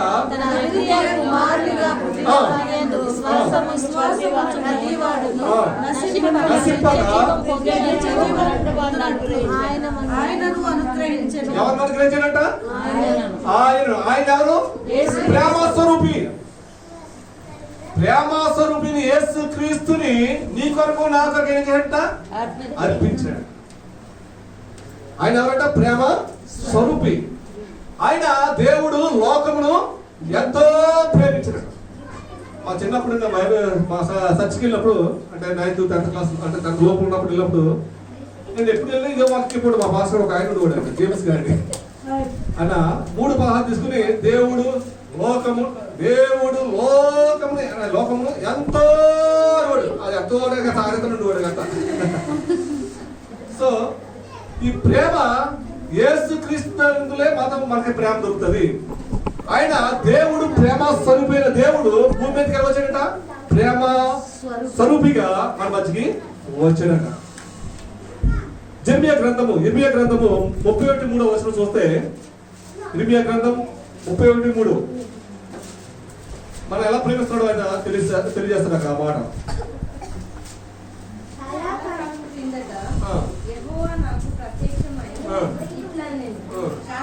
శాశ్వతమైన ప్రేమతో నేను నిన్ను ప్రేమించుతున్నాను. ఈ మాట మన సేవ సార్లు ఉంటాయి కదా, నేను నిన్ను ప్రేమిస్తున్నాను, I love you, do you love మీ, ఎన్ని లోకం కదా. ఇక్కడ దేవుడు ఏం చెప్తున్నాడంటే 31:3 శాశ్వతమైన ప్రేమతో నేను నిన్ను దేవుడు నిన్ను ప్రేమిస్తున్నాడు. దేవుడు నిన్ను ప్రేమిస్తూ ఉన్నాడు. ఈ ప్రేమ గురించి నిర్వచనం మనం చూస్తే చాలా ఉంటాయి. ఈయన ప్రేమ స్వరూపుడిగా మన మధ్యలో వచ్చాడు. సో ఈ ప్రేమ గురించి మన గ్రీక్ లో మనం చూస్తే 4 విధాలుగా ఈ మాటకి అర్థాలు ఉన్నాయి. ఒకటి స్టోరేజ్, లవ్ ఆఫ్ ఫ్యామిలీ అన్నట్టు అనమాట. అంటే గ్రీక్ లో 4 విధాలుగా ఈ ప్రేమ అనే వాటిని గ్రీక్ లో 4 విభాగాలుగా చేసినప్పుడు 4 విభాగాల్లో ఫస్ట్ భాగం ఏం చూస్తే స్టోరేజ్ అంట. స్టోరేజ్ అంటే ఇది దేనికి సంబంధించిందంటే లవ్ ఆఫ్ ఫ్యామిలీ. అంటే అంటే కుటుంబంలో ఉండవలసిన ప్రేమ. ప్రేమలో 4 రకాలుగా చెప్తున్నాను అనమాట. ఓకే, మీరు ఈ లోకంలో ప్రేమ గురించి మీ అందరూ తెలుసు, నేను చెప్పవలసిన లేదు. ఆ ప్రేమని మాట చెప్పగానే తప్పర్థంగా వెళ్ళిపోతారు తప్ప ఆ నిజమైన ప్రేమ ఏంటో అనేది విషయాలు మర్చిపోయారు ఈ రోజుల్లో కదా. ప్రేమ అనగానే ఇంకా ఇద్దరి మధ్య ఉండే కలిగే ప్రేమ అనుకుంటారు తప్ప ఇది కుటుంబంలో మొట్టమొదట కలిగి ఉండవలసిన ప్రేమ. మనం చిన్నప్పుడు మనం చూస్తే కుటుంబంలో తల్లి తండ్రులు బిడ్డలతో ప్రేమిస్తూ ఉంటారు. మా ఇక్కడ సీఆర్ ఉంది కదా, ఆ బిడ్డలు అందరూ చూసినప్పుడు ఏం చేస్తారు? అందరూ ప్రేమతో దగ్గర చేర్చుకుంటారు. అంటే తల్లిదండ్రులకి బిడ్డలకి మధ్య ఏముంటది? ప్రేమ ఉంటుంది. ఆ తర్వాత ఇంట్లో అందరూ కూడా ఒక ప్రేమ అనుబంధం కలిగి ఉంటారు. కొంతకాలం తర్వాత బిడ్డలు పెద్దలు అవుతుంటారు, తల్లిదండ్రులు ఎక్కడికి వెళ్తుంటారు? అనాథాశ్రమాలకు వెళ్తుంటారు. మొదట కుటుంబంలో ఉన్న ప్రేమ ఏమైపోయింది? రాను చల్లారుతూ వచ్చింది. ఈ రోజుల్లో ఎందుకు వృద్ధాశ్రమాలు వచ్చాయి, ఎందుకు అనాథాశ్రమాలు వస్తున్నాయి, ఎందుకు మరి ఆ బిడ్డలు తల్లిదండ్రులు తీసుకెళ్ళి ఆ దాంట్లో వేస్తా ఉన్నారు? ఆ ప్రేమ ఏమైపోతుంది? చల్లారిపోతుంది. అంటే మొదట్లో ఉన్న ప్రేమ, చిన్న బిడ్డ ఉండగా ప్రేమ, కుటుంబంలో తల్లిదండ్రులు బిడ్డ చాలా ప్రేమిస్తారు కదా. నా బిడ్డే నా ప్రేమ ఉంటుంది. నా భార్య చూసినప్పుడు నాకు చాలా సార్లు ఇంకా అనిపిస్తుంది, ఎందుకు బిడ్డను అంత ప్రేమించకూడదు అనిపిస్తుంది. ఆమె ఎంత ప్రేమ అంటే ఆ కూతురు మీద ఉన్న ప్రేమ చాలా ఎక్కువ. అందరి తల్లిదండ్రులు బిడ్డకి అట్లా ఉంటుంది ప్రేమ. ఈ ప్రేమ కొంతకాలానికి వారు పెళ్ళయి, వారి కుటుంబాలు వచ్చి, వారు పెద్దోళ్ళు అయ్యి ఉద్యోగాలు చేసుకున్నప్పటికీ తల్లిదండ్రుల మీద ఏమైపోతుంది? ప్రేమ మారిపోతుంది. కానీ ఇక్కడికి ఏం చెప్తానంటే, దేవుని ప్రేమ మాత్రం నిత్యం శాశ్వతమైన ప్రేమతో నేను నిన్ను ప్రేమించుతున్నాను. ఈ రోజుకు నీ భర్త నీకు పెళ్ళైన తర్వాత మొదట్లో భార్య భర్తలో చాలా అన్యోన్యంగా ఉంటారు అబ్బా కదా. పెళ్లి చేసుకున్న తర్వాత నీకు తినిపించు, నాకు తినిపించు కదా. బయటికి వెళ్ళినప్పుడు చాలా అన్యోన్యంగా బయటికి వెళ్తూ ఉంటారు. ఆఫీసులో రాగానే ఎదురైపోయి దారి తీసుకోవడం, మంచిలు తీసుకెళ్ళివ్వడం. అబ్బా ఎంత ప్రేమ చూసుకోవడం కూడా, అబ్బా ఇంత అన్యాయంగా దంపతున్నారు అనుకుంటారు. ఒక సంవత్సరం గడిచింది, మ్యారేజ్ చేసుకున్నారు, అయిపోయింది. తర్వాత ఆఫీస్ నుంచి అదే భక్త వస్తాడు. రాగానే బ్యాగ్ వాళ్ళు ఇది కూడా రానే రాదామే, ఓ అమ్మాయి రా బ్యాగ్ తీసుకుంటే నా కాళ్ళేవా లోపలికి పెట్టు. ఏమైపోతుంది ప్రేమ? గ్లాస్లో నీళ్ళు తీసామంటే నీళ్ళు వెళ్ళి అక్కడ ఉన్న పిల్లలు పట్టుకో. ఏమైపోతుంది ప్రేమ? చల్లారిపోతుంది.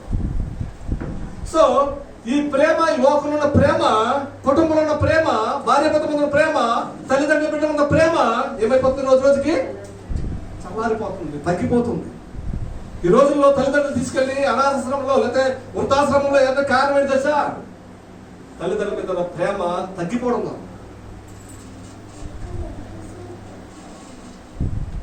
చేతన బ్రదర్ చూస్తే చాలా సంతోషం అనిపిస్తుంది. తల్లిగారిని దగ్గర నుండి చాలా ప్రేమతో చూస్తుంటాడు. నిజంగా నాకు కూడా ఒకసారి బాధ అనిపిస్తుంది, మా అమ్మగారు నేను అలసిపోవడానికి దగ్గర నుండి కూడా.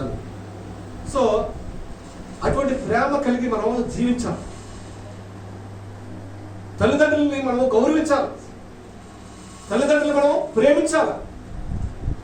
చిన్న బిడ్డలు ఏ విధంగా అయితే తల్లిదండ్రులు చిన్న బిడ్డలు ఉన్నప్పుడు మేము ఎంత ప్రేమించారో, పెద్ద అయిన తర్వాత తల్లిదండ్రులు మీ బిడ్డలు కూడా మనము తల్లిదండ్రులు అంతే ప్రేమించాలి. కాబట్టి మొదటి ప్రేమ ఏం చెప్పాలంటే స్టోరేజ్, లవ్ ఆఫ్ ఫ్యామిలీ. ఈ కుటుంబంలో ఉండవలసిన ప్రేమ, కుటుంబంలో ఉన్న ప్రేమ ఇది. రెండోది మనం చూస్తే పిలియా, అంటే బంధువులు స్నేహితుల మధ్య ఉండే ప్రేమ ఇది. మొదటి ప్రేమ ఏం చెప్పాను? Storage, love of family. అది కుటుంబంలో ఉండే ప్రేమ. మన కుటుంబంలో అందరూ అందించే కదా ప్రేమ, అందించలేదా? మా చిన్నప్పుడు మా నాన్నగారు చాలా బాగా చాలా మంచిగా చూశారు, కానీ పెద్ద తర్వాత మా నాన్నగారు నాకు చూసుకోలేదు. సో కుటుంబంలో ప్రేమ రోజు రోజుకి ఏమైపోతుంది? చల్లారిపోతుంది. రెండోది ఏం చూస్తే ఏమన్నారు? ఫిలియా, అంటే గ్రీక్ వర్డ్ లో ఉన్న ప్రేమ అర్థం గురించి నేను చెప్తున్నాను. అంటే ఇది ఈ ప్రేమ ఎక్కడ ఉండాలంటే బంధువుల మధ్య, రెండోది స్నేహితుల మధ్య కదా. ఈ రోజుల్లో బెస్ట్ ఫ్రెండ్ కదా, బెస్ట్ ఫ్రెండ్, క్లోజ్ ఫ్రెండ్, ఇంకా గర్ల్ ఫ్రెండ్, ఇంకా బాయ్ ఫ్రెండ్, అన్ని ఫ్రెండ్స్ కదా. ఫ్రెండ్స్ స్పెల్లింగ్ చెప్పండి ఒకసారి. లాస్ట్ లో ఏమొచ్చింది చెప్పండి ఒకసారి. ఈ ఎండ్, ఎండ్. ఈ ఎండ్ అనే మాట ఎక్కడ కనపడతా? నేను చిన్నప్పుడు సినిమా చూసాను. సినిమా అయిపోయిన తర్వాత లాస్ట్ లో ఏమేసో తెలుసా? ఈ ఎండ్, ఎండ్ అంటే ముగింపు, అంతం. ఈ ఫ్రెండ్షిప్ ఫ్రెండ్ అనేవన్నీ కూడా ఒకప్పుడు ఏమైపోతాయట? ముగించిపోతాయి, అంతమైపోతాయి. స్నేహితుల ప్రేమ అంతమైపోతుంది, బాయ్ ఫ్రెండ్ గర్ల్ ఫ్రెండ్ ప్రేమ కూడా అంతమైపోతుంది, బెస్ట్ ఫ్రెండ్ అంతమైపోతుంది. ఈ ఫ్రెండ్ ఎవరు కూడా శాశ్వతంగా నీతో పాటు ఉండదు. ఇర్మియా 31:3 ఏం చెప్పారంటే, శాశ్వతమైన ప్రేమతో దేవుడు నిన్ను ప్రేమించుచున్నాడు. నీకు ఏ ప్రేమ కావాలి? బ్రదర్, నా బెస్ట్ ఫ్రెండ్ బ్రదర్ అని చెప్తుంటా, నా గర్ల్ ఫ్రెండ్ బ్రదర్ అని చెప్తుంటా. నీ జీవితాలే ఎండ్ అంటే ఆ ప్రేమ శాశ్వతము మీతో కూడా ఉండబోవడం లేదు. మీరు ఏదైనా ఇస్తేనే ప్రేమిస్తారు ఈ రోజుల్లో కదా. ఈ రోజుల్లో ప్రేమించడం కూడా ఒక కమర్షియల్ అయిపోయింది. ఏదో ఆశించి, నీ దగ్గర ఏదో ఆశిస్తేనే వారు ప్రేమిస్తున్నారు ఈ రోజుల్లో. మోసపోకండి. ఈ లోకంలో ఉండే ప్రేమ ఎప్పుడో ఒకప్పుడు నీ జీవితానికి అంతం పట్టిస్తాం. కాబట్టి ఈ ప్రేమ, బంధువులు ఉన్న ప్రేమ, స్నేహితులు ఉన్న ప్రేమ గురించి మనం జ్ఞాపకం తీసుకుంటాం. ఈ ప్రేమ దేవుని ప్రేమ అంతము లేనిది. ఈ ప్రేమకి ఏముందంటే ఈ ఎండ్ ఉంది కదా, ఎండ్. కానీ దేవుని ప్రేమకి ఏం లేదు, ఎండ్ అనేది లేదు. అయినా ప్రేమ శాశ్వత కాలము, శాశ్వతమైన ప్రేమతో నేను నిన్ను ప్రేమించుచున్నా. ఎవరు మిమ్మల్ని ప్రేమిస్తారు చెప్పండి? తల్లిదండ్రులు ప్రేమిస్తారా మేము శాశ్వత కాలం? మీ బంధువులు మేము శాశ్వత కాలం ప్రేమిస్తారా? మీ స్నేహితులు మేము శాశ్వత కాలం ప్రేమిస్తారా? కానీ దేవుడు మాట చెప్పాడు, దేవుడు చెప్తున్న మాట నీ ఉదయకాలంలో శాశ్వతమైన ప్రేమతో నేను నిన్ను ప్రేమిస్తున్నా. నువ్వు మంచివాడిని దేవుడు ప్రేమిస్తున్నాడా? నీవు పాపము బ్రతుకులో ఉండగానే దేవుడు నిన్ను ప్రేమిస్తున్నాడు. చెడ్డ హృదయం నీలో ఉన్నప్పుడు ప్రేమిస్తూ ఉన్నాడు. చెడు ఆలోచనలు నీలో ఉన్నప్పుడు కూడా దేవుడు నిన్ను ప్రేమిస్తున్నాడు. ఈ లోకంలో ప్రేమ ఏదైనా నువ్వు ఆశించి వారు ప్రేమిస్తూ ఉంటారు. కానీ దేవుని ప్రేమ ఆయన నీ కొరకు ఆయన ప్రాణం పెట్టి అంతగా ప్రేమించాడు. మూడో మాట మనం చూద్దాం. ఎరోస్. మూడో ప్రేమ ఎరోస్. ఇది శారీరక సంబంధమైన ప్రేమ. ఈ మోహం ప్రేమ. ఇది నిజమైన ప్రేమ కాదు. ఇద్దరు యవనస్తుల మధ్య పుట్టే ప్రేమ. ఈ లోకంలో ఈ రోజుల్లో భయంకరమైన పరిస్థితి ఏంటి తెలుసా? ఇదే మోహపు ప్రేమ. ఆకర్షణ అంతే. ఇది నిజమైన ప్రేమ కాదు. ఈ రోజుల్లో ప్రేమించాలని చెప్పి వెంబడిపడి ప్రేమించిన తర్వాత పెళ్లి చేసుకుంటే తర్వాత కొంతకాలానికి భార్య భర్తను చెప్పాడు, భర్త భార్య చెప్పాడు. జరుగుతుంది ఈ రోజుల్లో మనం చూస్తాం. భయంకరమైన పరిస్థితి. ఒకప్పుడు ప్రేమించిన వ్యక్తి ఈరోజు ద్వేషిస్తున్నాడు, ఈరోజు చెప్పడానికి సిద్ధంగా ఉన్నాడు. ఏమైపోతుందన్న ప్రేమ? కానీ దేవుని ప్రేమ శాశ్వతమైన ప్రేమ. నువ్వు ఈ లోకంలో ఏ ప్రేమ కోరుకుంటావు ఒకసారి జ్ఞాపకం చేసుకో. మనం ఈ లోకంలో ఏ ప్రేమ మనం చూస్తూ ఉన్నాం కదా. ఒక వాచ్ కొనిచ్చాడు గిఫ్ట్, ఒక అమ్మాయికి ఒక అబ్బాయి వాచ్ గిఫ్ట్ ఇచ్చాడు అనుకో, అబ్బాయి ఎంత ప్రేమిస్తాడో అని అనుకో. గోల్డ్ చెల్లించాడు అనుకో, అబ్బా నేను ఎంత ప్రేమిస్తున్నాడు అనుకుంటా. కానీ అవన్నీ కూడా నీ దగ్గర నుంచి ఏదో ఆశించి మాత్రమే ఇస్తున్నాడు విషయం గమనించాలి. ఎవడ వెళ్ళు జాగ్రత్త. లోకము భయంకరమైన వ్యసనానికి లోబడి ఉంది. భయంకరమైన పాపము మమ్మల్ని ఆకర్షితులుగా చేస్తూ మీరు అనుకుంటున్నారు. లోకము ఏ విధంగా ప్రయాణం చేస్తుందో మీకు అర్థం కావట్లేదు. కాబట్టి ఈ లోక ప్రేమ చూసి మీరు మోసపోకండి. కాబట్టి శారీరక సంబంధమైన ప్రేమను మీరు నమ్మొద్దు. అది నిజమైన ప్రేమ కాదు. మీ శరీరాన్ని ఆకర్షించి తెల్లగా ఉండి అందంగా ఉంటే మిమ్మల్ని ప్రేమిస్తారు. అదే కొంతకాలం తర్వాత ముఖం మీద యాసిడ్ పడ్డది అనుకోండి, ఎవరిని ప్రేమిస్తారా చెప్పండి? హృదయాన్ని చూసి ప్రేమించే వాళ్ళు చాలా తక్కువ. మీ ముఖాలను చూసి, మీ శరీర ఆకారాన్ని చూసి, లేక మీ కళలను చూసి ఒకవేళ ప్రేమిస్తున్నారేమో అది నిజమైన ప్రేమ కానే కాదు. ఈరోజు అందంగా కనబడవచ్చు, కొంతకాలం తర్వాత అందము శాశ్వతమైనది కాదు. అందం ఒకప్పుడు మాయమైపోద్ది. కానీ ప్రేమ శాశ్వతం నిలవాలంటే ముఖాన్ని రూపాన్ని చూసి మనం ప్రేమించుకోవడం, హృదయాన్ని చూసి ప్రేమించాలి. కాబట్టి ఇక్కడ దేవుడు మన హృదయాన్ని చూసి మనం ప్రేమిస్తున్నాం. శాశ్వతమైన ప్రేమతో దేవుడు నిన్ను ప్రేమిస్తున్నాడు. కాబట్టి దేవుని ప్రేమ నుంచి మనం చూస్తూ ఉన్నాం. ఎరోస్ అనే జ్ఞాపకం చేసుకుంటే 2వ సమూయేలు గ్రంథంలో చూస్తాం. 13వ అధ్యాయము 2-3 వచనాలు మనం చూస్తే అక్కడ ఒక సంఘటన కనబడుతుంది. భయంకరమైన సంఘటన, శరీర సంబంధమైన ప్రేమ గురించి అక్కడ రాయబడింది. అక్కడ మీరు యవనస్తుల తర్వాత బాగా చదవండి, అర్థమవుతుంది మీకు. 2వ సమూయేలు గ్రంథము 13వ అధ్యాయము అక్కడ మరి అమ్నోను అనే వ్యక్తి తామారు అనే ఒక అమ్మాయిని మోహించి ప్రేమిస్తాడు. అది ఎవరు కాదు, అన్న కూతురు అనుకుంటా, చెల్లెలు, అన్న చెల్లెలు. సో అక్కడ దావీదుకి రాజు ఉన్నప్పుడు ఆయన వర్తమానం పంపిస్తారు, ఆయన ఇష్టపడుతున్నాడని. కానీ వారి మధ్య జరిగిన సంఘటన భయంకర సిచ్యువేషన్, అది భయంకర పరిస్థితి. అది ప్రేమించని చెప్తాడు, తర్వాత ఏం చేస్తాడంటే ఆయన చంపేస్తాడు.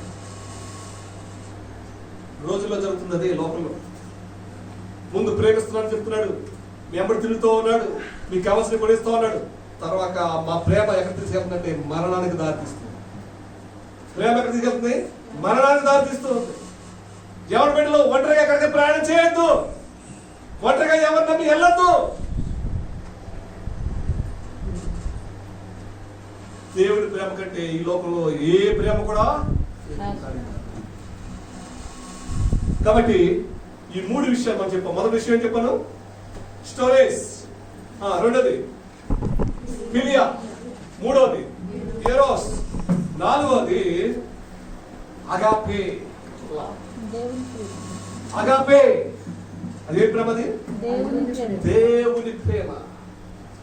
అగాపే అంటే అది దేవుని ప్రేమ. ఇది దీర్ఘకాలం ఉండే ప్రేమ. ఇది దీర్ఘకాలం ఉండే ప్రేమ, దేవుని ప్రేమ. అగాపే. ఈ ప్రేమను కావాలని మనం అందరం కోరుకున్నాం. ఈ ప్రేమ దేవుని దగ్గర చూస్తాం మనకి. కాబట్టి ఉదయకాశంలో ఈ దేవుని ప్రేమ మనకి ఏం చేస్తుందా? దేవునికి దగ్గర చేస్తుంది. ఈ అగాపే ప్రేమ మనందరూ కూడా ఎవరికి దగ్గర చేస్తుంది? దేవునికి దగ్గర చేస్తుంది.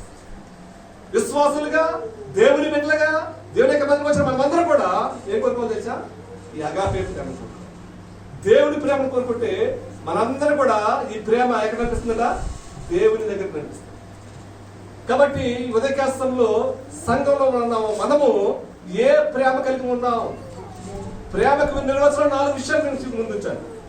4 విషయాల్లో మీరు ఏ ప్రేమ కలిగి ఉన్నా? కుటుంబ ప్రేమ శాశ్వతంగా లేదు, చూసాం. బంధువుల మధ్య, స్నేహితుల మధ్య ప్రేమ శాశ్వతంగా లేదు, మనం చూసాం. శారీరక సంబంధమైన ప్రేమ శాశ్వతంగా ఉండదని మనం చూసాం. 4వది అగాపే. ఇది దేవుని ప్రేమ, శాశ్వతమైన ప్రేమతో దేవుడు నిన్ను ప్రేమిస్తూ ఉన్నాడు. మీకు రిఫరెన్స్ కావాలంటే దీని గురించి నేను చాలా చెప్తాను. 1 కొరింథీ 15:13 2 కొరింథీ 5:21 1 పేతురు 2:24-25 యెషయా గ్రంథం 53:4-10 చూస్తే అక్కడ దేవుని ప్రేమ గురించి రాయబడింది. దేవుడు ఏమని చెప్పండి, నేను దేవుడు ఏమైనా చెప్పండి. ఫస్ట్ రోజుల్లో ప్రేమ స్వరూపి. మీకు ప్రేమ కావాలనుకుంటారా? దేవుని దగ్గర రండి. మీకు కావాల్సినంత ప్రేమ దేవుని దగ్గర పడుతుంది. శాశ్వతమైన ప్రేమతో దేవుని ప్రేమిస్తూ ఉన్నాడు. కాబట్టి అగాపే ప్రేమ మనల్ని ఏం చేస్తుందా? దేవునికి దగ్గరగా చేస్తూ ఉంది. ఎఫెసీయులకు రాసిన పత్రిక 3వ అధ్యాయం 15-18 చూస్తే చదవగలరా?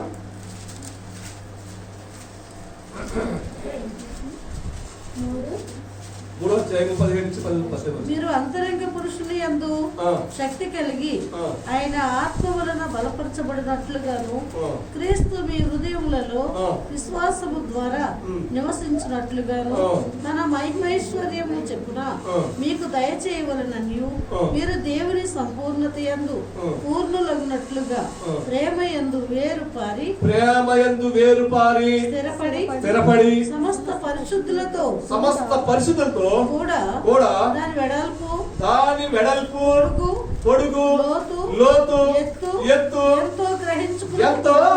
గ్రహించుకున్నటకును జ్ఞానమునకు మించిన క్రీస్తు ప్రేమను తెలుసుకున్నటకును తగిన శక్తి గలవారు కావాలనని ప్రార్థించుచున్నాను. ఇక్కడ దేవుని యొక్క ప్రేమ ఎట్లా తెలుసా? దాని పొడవు, వెడల్పు, లోతు, ఈ ఎత్తు.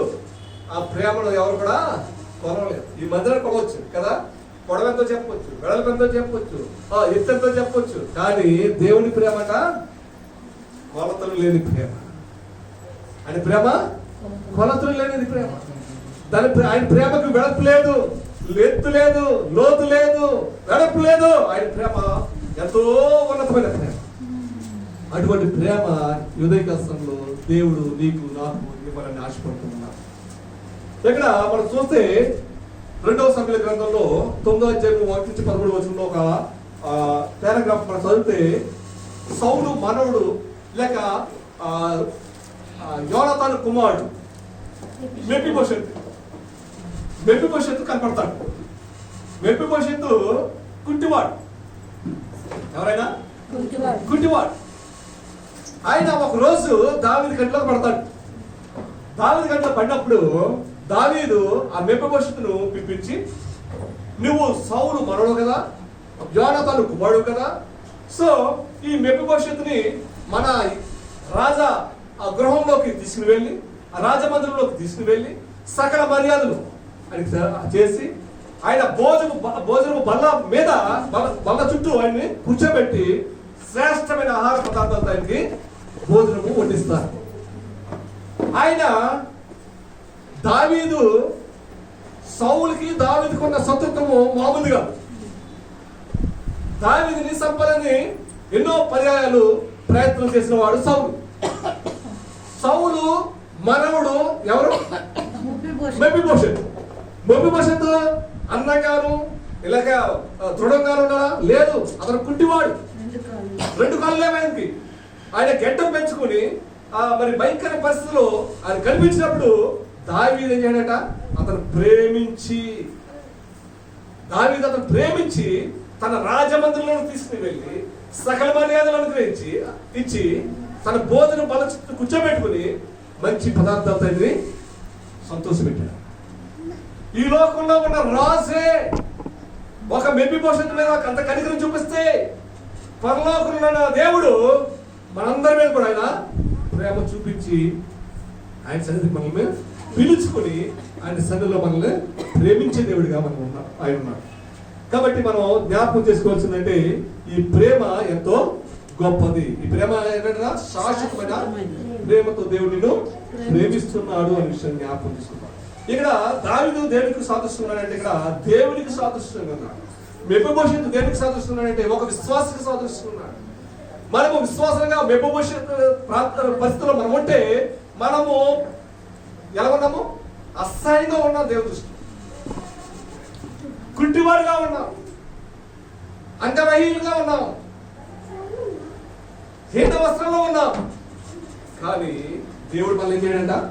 ప్రేమించి. దావీదు మెఫీబోషెతును ప్రేమించి ఆయన గృహాన్ని తీసుకున్నాడు. మన బ్రతుకులు కూడా అలాగే ఉన్నాయి.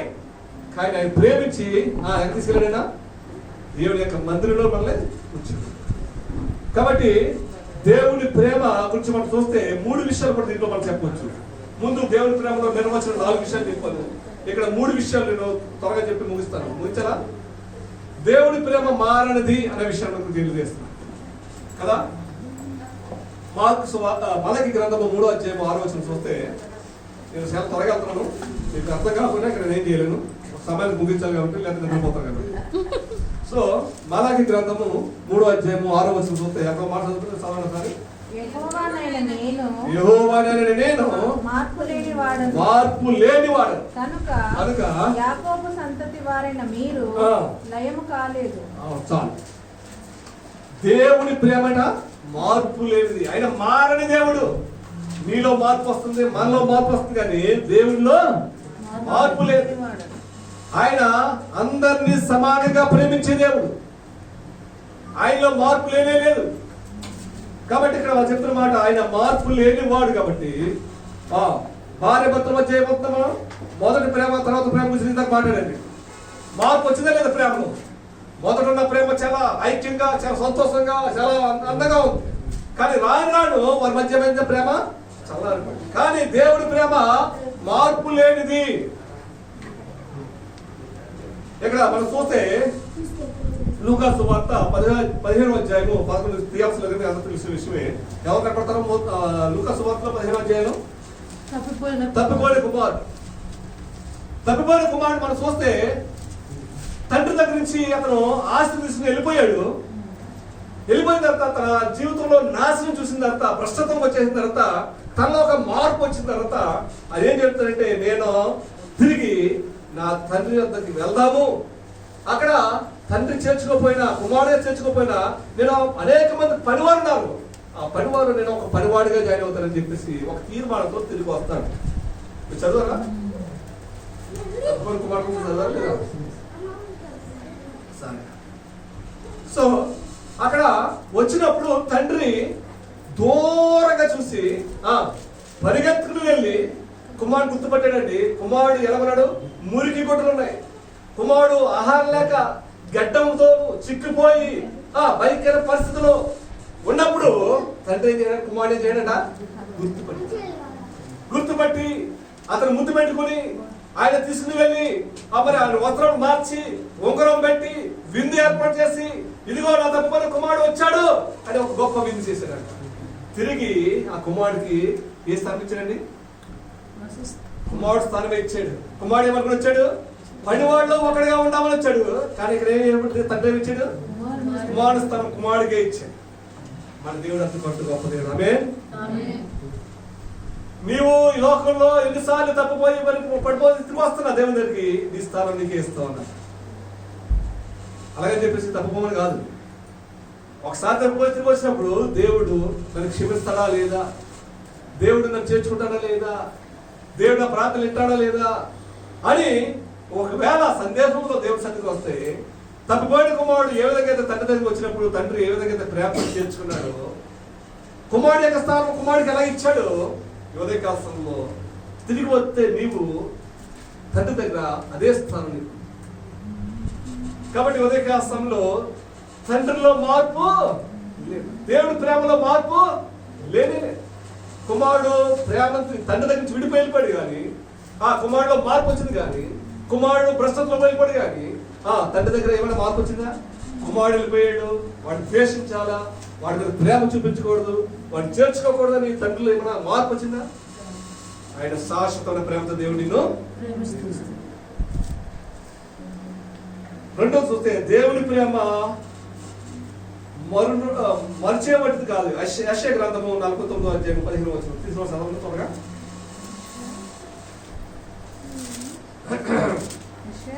యెషయా గ్రంథం 49వ అధ్యాయం 15వ వచనం. స్త్రీ తన గర్భమును పుట్టిన బిడ్డను మరచిన స్త్రీ తన గర్భమును పుట్టిన బిడ్డను కరుణింపకుండా తన చంటి పిల్లను మరచున వారైనా మరచుదురు కానీ నేను నిన్ను మరువను. ఇక్కడ రెండవ మాట, మొదటి మాట ఏం చెప్పాను? దేవుని ప్రేమ మారనిది. రెండవది దేవుని ప్రేమ మరువునిది. మారనిది వేరు, మరువునిది వేరు కదా. పాట పడతాను సార్, చక్కగా ఉంటుంది కదా. వీడనిది ఎడబాయనిది, మారనిది మరువనిది, వీడనిది ఎడబాయనిది, ప్రేమ యేసయ్య ప్రేమ, ప్రేమ యేసయ్య ప్రేమ, ప్రేమ యేసయ్య ప్రేమ, ప్రేమ యేసయ్య ప్రేమ. మీరు పాట పడతారు కానీ హృదయపూర్వక పాట ఉంటుంది. ప్రేమలో వాడేది ఉంది కాబట్టి దాని గురించి పాడతారు. కానీ మీరు నాకు నా భాస్కర్ ఒక విన్నపం ఏంటంటే, శనివారం నాడే మీ అందరూ పాటలు యాదవ్ మేము పాడుతారో వాళ్ళందరూ పంపించారు, వాట్సాప్ పెట్టేయాలని నా ఆలోచన. అప్పుడు మీరు అందరూ ఇంటిగా ప్రాక్టీస్ చేయండి. శనివారం అంతా పాటలు పాడండి, ఆ రోజు పాట ఉండేది పాడండి. మీరు వస్తుంటే ఏదో ఒకరిద్దరు పాడుతుంటే మీరు అందరూ అలా చూస్తున్నారు, ఏదో గెస్ట్ లాగా వచ్చినట్టు. మన దేవుడిని ఆరాధన వచ్చాం, మన ఊర్లు ఇప్పాలా, పాట పాడాలా. పాట అంటే ఒకటే స్వరం అందరూ కలిసి పాడతారు. దేవుని స్తుతిద్దాము అన్న మాట వచ్చింది అనుకోండి, అందరూ కలిపి ఒకటే వాడు ఒకసారి చెప్పడం అనేది గ్రేట్. ఏకత్వం రావాలని ఆ పాటలు పెట్టారు. మనమేమో దేవుని ప్రేమ ముందు ఒకటే, వెనక దేవుని ప్రేమ ఒకటి అంటారు. అది కాదు. సో నేను పాస్టర్ గారికి ఒక విజ్ఞాపన ఏం చెప్తున్నానంటే, ఈ అందరికీ ఒక వాట్సాప్ గ్రూప్ చేసి చచ్చిపోవచ్చు అందరికి. శనివారం నాడే ఆదివారం ఏ పాటలు పాడుతున్నామో ఆ లిరిక్ కానీ ఆ పాట రాసి ఒక వాట్సాప్లో చేసి ఆ పాట వింటే పాటలే, వంట చేసినా, ఇంట్లో కూర్చున్నా, టీవీ చూడకుండా, సీరియల్ దగ్గర కూర్చుని పాట పాడలేదు కదా, సీరియల్ చూడకుండా. సో ఆ పాట ఏంటి, 3 పాటలు 4 పాటలు పాడిన ఆ పాటలో అందరం మందిరికి వచ్చిన తర్వాత నోరు కాలి పెట్టి ఉండకూడదు, అలా చప్పట్లు కూడా కొట్టరు. చప్పట్లు కొట్టడం అంటే ఎంత భయం అంటే అంత భయం. చప్పట్లు కొడతామంటే గుండె రోగం రావంట. చైనా శాస్త్రవేత్తలు చెప్పిన మాట, ఈ 2 చేతులు పడడం వల్ల గుండె జబ్బులు రావు. మనం చాలా మంది సంఘం వచ్చి గుండె జబ్బులు వెళ్ళిపోతుంటే చప్పట్లు కొట్టలేదు. బ్రదర్ నాకు హార్ట్ అటాక్ బ్రదర్, ప్రేయర్ చేయడం బ్రదర్ అంటే ఇప్పుడు ఏం చేయడం, చప్పట్లు కొడితే రానే రాదు కదా. దేవుని స్తుతిద్దామన్నప్పుడు అందరూ కూడా ఏక వాయిద్యాలు. అప్పట్లో దావీదు ఏదో చెప్తారు కదా, తంతి వాద్యాలతో దేవుణ్ణి ఆరాధించాడట. దావీదు అంటే అన్ని పరికరాలు ఉపయోగించాడట పాట పాడినప్పుడు. మంచి గాయకుడు దావీదు. మనం చెప్పడం వరకు తప్ప వినడం వరకు తప్ప చేసేది ఏం లేదు. మేము మొక్కలు మా గుర్తులు ఎవరు లేవు, కనీసం ఆడపిల్లలు రెండున్నర పాడొచ్చుగా. ఓకే, సో మరి నెక్స్ట్ వీక్ నుంచి మరి ఇంప్లిమెంట్ చేయడానికి ప్రయత్నం చేయండి. మరి దీనికి ఎవరైనా లీడ్ తీసుకోండి, సుప్రియ ఎవరైనా సరే.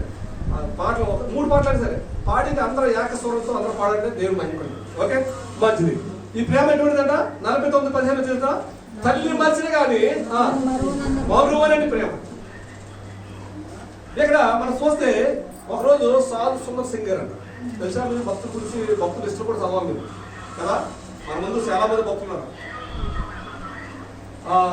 భక్త్ సింగ్ గారు మనందరూ బైబిల్ సింపేసిన వాళ్ళు, అందరూ బైబిల్ కాల్చిన వాళ్ళు, అందరూ వాళ్ళు దేవుని చేత పట్టబడ్డారు. దేవుని కొరకు హస్తాలు గెలిచారు. సాధు సుందర్ సింగ్ గారు పెళ్లి చేసుకోలేదు, దేవుని కొరకు నిలబడ్డారు. మనం అన్ని చేసుకుని దేవుని సన్నిధిలో ఉండమంటే ఉన్నాం. వాళ్ళు ఏమి చెప్పిన దేవుని కొరకు జీవించారు. దేవుడు అంతగా ఆశ్రయిస్తారు వాళ్ళు. అయినా ఒకసారి పరిచయం వచ్చి నదీ తీరంలో వెళ్ళి నదిలో స్నానం చేస్తుంటే అకస్మాత్తుగా పైనుంచి ఒక తేలు పడ్డదంట చెట్టు మీద నీటిలో. ఆ తేలు పడిన తర్వాత ఆ గిట్టు కొట్టుకుంటుందంట.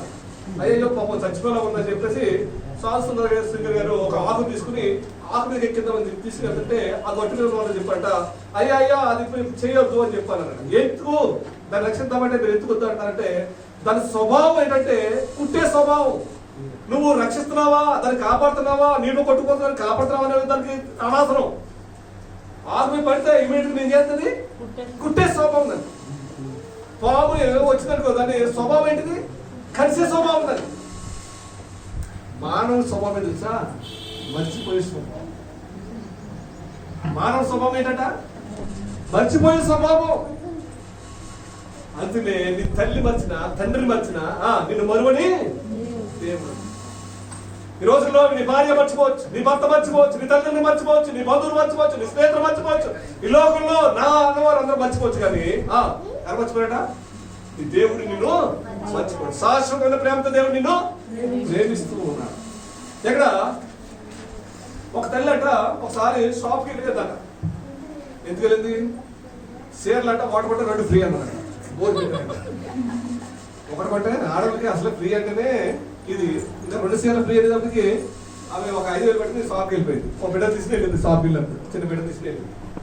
చీరలు చూపించుకుంది, అది కొంటే ఇది ఫ్రీ, ఇది ఫ్రీ, అది ఫ్రీ అని చెప్పేటప్పటికి చీరలు మొత్తం తీసుకుంటే ఆ దగ్గర 5,000తో మొత్తం తీసుకుని అబ్బా నాకు ఇన్ని చీరలు వచ్చాయి, ఫ్రీ ఫ్రీ అయితే వాటి కొంటే 2 ఫ్రీ కదా. అలాగే మొత్తం ఒక 5-6 చీరలు వచ్చినాయి. మంచిగా అబ్బా ఎంత హ్యాపీ. 5,000 కంటే 1 చీర 2 చీరలు వస్తాయి, అలాంటిది నాకు 5-6 చీరలు వచ్చినాయని చెప్పి సంతోషంగా ఆ బ్యాగ్ తీసుకుని వెళ్ళిపోయింది. ఇంటికి వెళ్ళిపోయి చీరలు తీసుకుని ఏదో సంతోషపడుతుందంట. కానీ ఇంటికి తర్వాత ఏదో లోడ్ అయిపోతుందంట. ఏది పిల్లకాట అరే వెళ్ళేది అని గుర్తొచ్చేవాడికి పరిగెత్తుంటాయి. వచ్చింది మళ్ళా షాప్ వచ్చిందంట. వచ్చేవాడికి అందరూ షాపులు అందరూ, అమ్మ నువ్వు తల్లివేనా, నీకు బుద్ధి ఉందా, ఒకసారి కొనుక్కుని తీసుకెళ్ళిపోతావా, పిల్లలు మర్చిపోతావా అని చెప్పేసి అందరూ కూడా తుమ్మొత్తుపోతున్నారట. ఏం చేస్తున్నారు? అందరు తిడతా ఉన్నారట. కారణం ఏంటి తెలుసా? ఆమె మర్చిపోయింది, బిడ్డను మర్చిపోయింది. అండి సారీ మోజులో పడి, చీరల మోజులో పడి ఏమైపోయింది ఆమె? కాబట్టి ఈ రోజుల్లో మనం ఎలాగన్నా దేవుని సన్నిధికి రావాలంటే దేవుని సన్నిధి మర్చిపోయే స్వభావం మనలో ఉంది. మానవ స్వభావం మర్చిపోయే స్వభావం. అందుకే దేవుడు ఏం చెప్తాడంటే, తల్లి మర్చిన, తండ్రి మర్చిన నేను నిన్ను మరువను. మరువడి ప్రేమ దేవుడి ప్రేమ. ఆ ప్రేమ నీకు కావాలంటే దేవుని సన్నిధికి రావాలి. 2-3 చెట్టు ముచ్చేస్తారు. ఇంకా మీరు తలలో ఊపుతలేదు కదా, అయిపోయింది. దేవుని ప్రేమ విడదీయలేనిది. రోమపత్రిక 8వ అధ్యాయం 38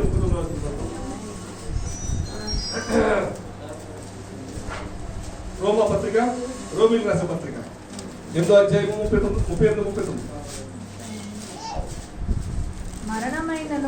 మరణమైనను జీవమైనను దేవదూతలైనను ప్రధానులైనను ఉన్నవి రాబోనైనను అధికారులైనను ఎత్తైనను లోతైనను సృష్టింపబడిన ఏదైనను మన ప్రభువైన క్రీస్తు యేసునందలి దేవుని ప్రేమ నుండి మనలను ఎడబాపని నేరవని రూఢిగా నమ్ముచున్నా. ఇందాక ప్రేమను మనం చూసాము, లోతు, ఎత్తు, వెడల్పు, పొడవు చూసాము. ఎక్కడ చెప్తాడు? మన చదవమని మీరు చదివినప్పుడు ఎంతో మరణమైనను జీవమైనను దేవదూతలైనను ప్రధానులైనను ఉన్నవి రాబోవైనను అధికారులైనను ఎత్తైనను లోతైనను సృష్టింపబడిన మరి ఏదైనను మన ప్రభువైన క్రీస్తునందలి దేవుని ప్రేమ నుండి ఎడబాటు నేరవని రూఢిగా నమ్ముచు. ఇవేమి కూడా దేవుని ప్రేమ నుంచి మనం విడదీయలేమట. మరణమైన దేవుని ప్రేమతో ఉంటాం, సజీవుడు ఉన్న దేవుని ఆరాధిస్తాం, దేవుని ప్రేమిస్తాం. కాబట్టి మరణమైన, జీవమైన, దేవదూతలైన, ప్రధానులైన, ఉన్నమైన, లేనివైన, రాబోవైన దేవుని ప్రేమించలేనా ఎడబాటు. కాబట్టి ఉదయకాలంలో మనము దేవుని ప్రేమ నుంచి మనం ఎడబాటు కాలేదు. ఇక్కడ ఒక వ్యక్తి తగ్గిపోయాడు. ఎవరు తెలుసా? పేతురు, ప్రధాన శిష్యులో ఒకడు. ఏం చెప్పాడైనా 3 సార్లు యేసు ప్రభు ఎవరో నేను తెలియదని ఆయన ఏం చేయడంటే ఆయన బొంకాడు. కానీ తగ్గిపోయినా ఎడబాచాడు. ఎక్కడ? ఎవరి దగ్గర నుంచి? క్రీస్తు నుంచి. పేతురు ఎడబాసి అబద్ధం చెప్పినప్పుడు దేవుడు ఆయన్ని విడిచిపెట్టాడు. తిరిగి అదే పేతుర్ని నిలబెట్టుకుని ఏం చేయడు? వాడుకున్నాడు. ఎంతమంది రక్షించబడి తెలుసా? ఆ నిలవేసి ప్రసంగం చేస్తే ఇంచుమించు 3000 మంది ఒకే దిన బాప్తిసం పొందారు. ఎంతమంది అండి? 3000 మంది. దేవుని ప్రేమ నుంచి ఎవరు కూడా ఎడబాటు కాలేదు. పేతురు తప్పిపోయాడు అనుకున్నాడు, కానీ తిరిగి దేవుడు ఆయన ఏం చేశాడు? తీసుకున్నాడు. ఆయన కొరకు సాక్షిగా వాడుకున్నాడు. కాబట్టి ఈ రోజుల్లో మనము ప్రేమ, ఏ ప్రేమను మనం ఆశిస్తున్నాం? ఈ లోక సంబంధమైన ప్రేమ, దేవుని ప్రేమ. మనము ఏ ప్రేమ మనకు కావాలని ఆశపడుతున్నాం? ఈ రోజుల్లో యవనస్తులు ప్రేమ దోమ అని లోకంలో తిరుగుతూ ఉన్నారు, కానీ శాశ్వతమైన ప్రేమ ఎక్కడ అవుతుంది? దేవుని.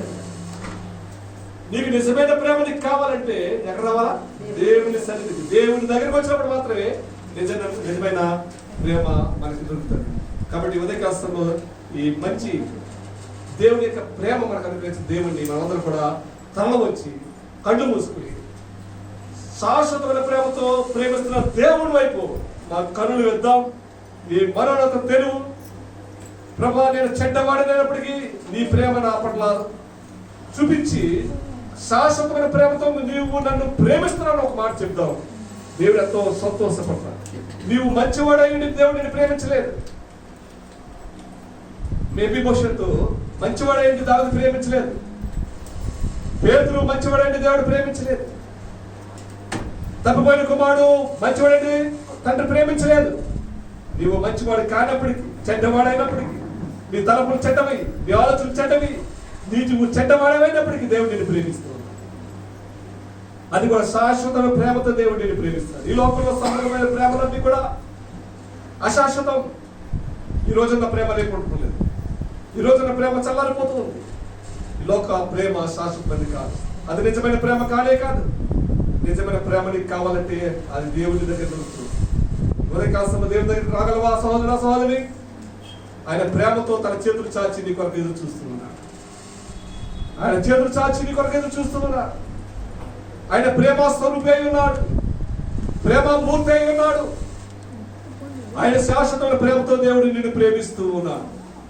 ఆ ప్రేమించే దేవుడి దగ్గరకు రాగలవా? దేవుడి దగ్గరికి వస్తే దేవుడు నిన్ను ప్రేమతో చేర్చుకోవడానికి, ప్రేమతో హత్తుకోవడానికి, ప్రేమతో నిన్ను దగ్గర చేర్చుకోవాలని ఆయన ఎంతో ఆశతో ఎదురు చూస్తూ ఉన్నాడు. ఆయన సన్నిధికి రాగలవా? ఆయన సన్నిధిలో నువ్వు మోకరించగలవా? ఆ సన్నిధిలో ప్రార్థించగలవా? ఆయనతో నువ్వు మాట్లాడగలవా? అప్పుడు ఆయన శాశ్వత ప్రేమతో నిన్ను ఎప్పుడు కూడా ప్రేమిస్తానికి ఆయన సిద్ధంగా ఉన్నాడు. పరిశుద్ధుడైన మా తండ్రి, జీవమైన యేసు ప్రభువా, మీకు వందనాలు, స్తోత్రాలు చెల్లిస్తున్నాం. మీరు ప్రేమ స్వరూపి అయి ఉన్నారు. దేవుడు ప్రేమ స్వరూపి. మీరు ప్రేమకు సాదృశ్యం మీరేనైనా, ప్రేమకు నిర్వచనం మీరేనైనా. ప్రాణం పెట్టేంతగా ప్రేమించారు. ఈ లోకంలో ప్రేమించండి, ప్రాణం తీస్తున్నారు ఆయన. ప్రాణం పెట్టేంతగా మీరు ప్రేమించారు. మీ ప్రేమకి ఈ లోకంలో ఉన్న ప్రేమకి తేడా.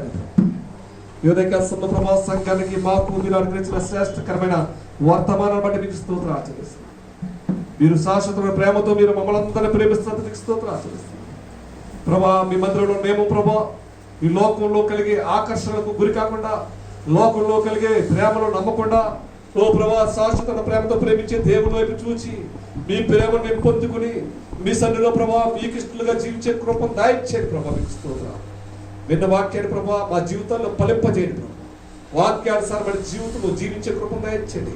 ప్రత్యేకించి ఎవరి బిడ్డలను జ్ఞాపకం చేసుకుని ప్రభా వారి జీవితంలో ప్రభావ మీరు కార్యం జరిగించి ప్రభా కుడికైనను ఎడమకైనా తొట్టుకు పోకుండా ప్రభా మీ వాక్యాన్ని వారి చేత పట్టుకుని ప్రభా వారు జీవించే కృపను దయచేయండి. సహాయం బట్టి మేలు బట్టి మీకు కృతజ్ఞతలు తెలుస్తూ యేసు కోసం ప్రాచుకుంటున్నామా తండ్రి.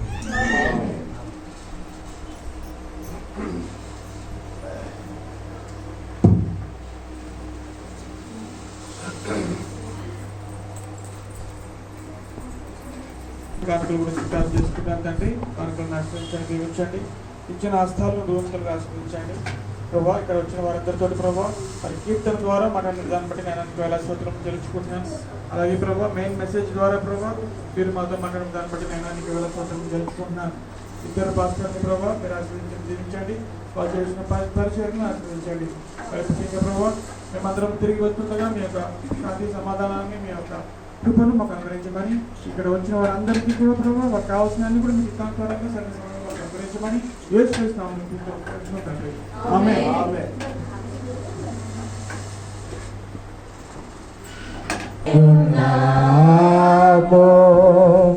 నీ సత్యవాక్యము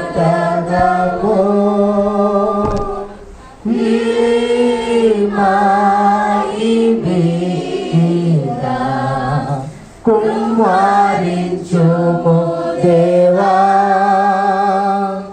కమ్మర ప్రేమ వర్షము కుమారించుము దేవా.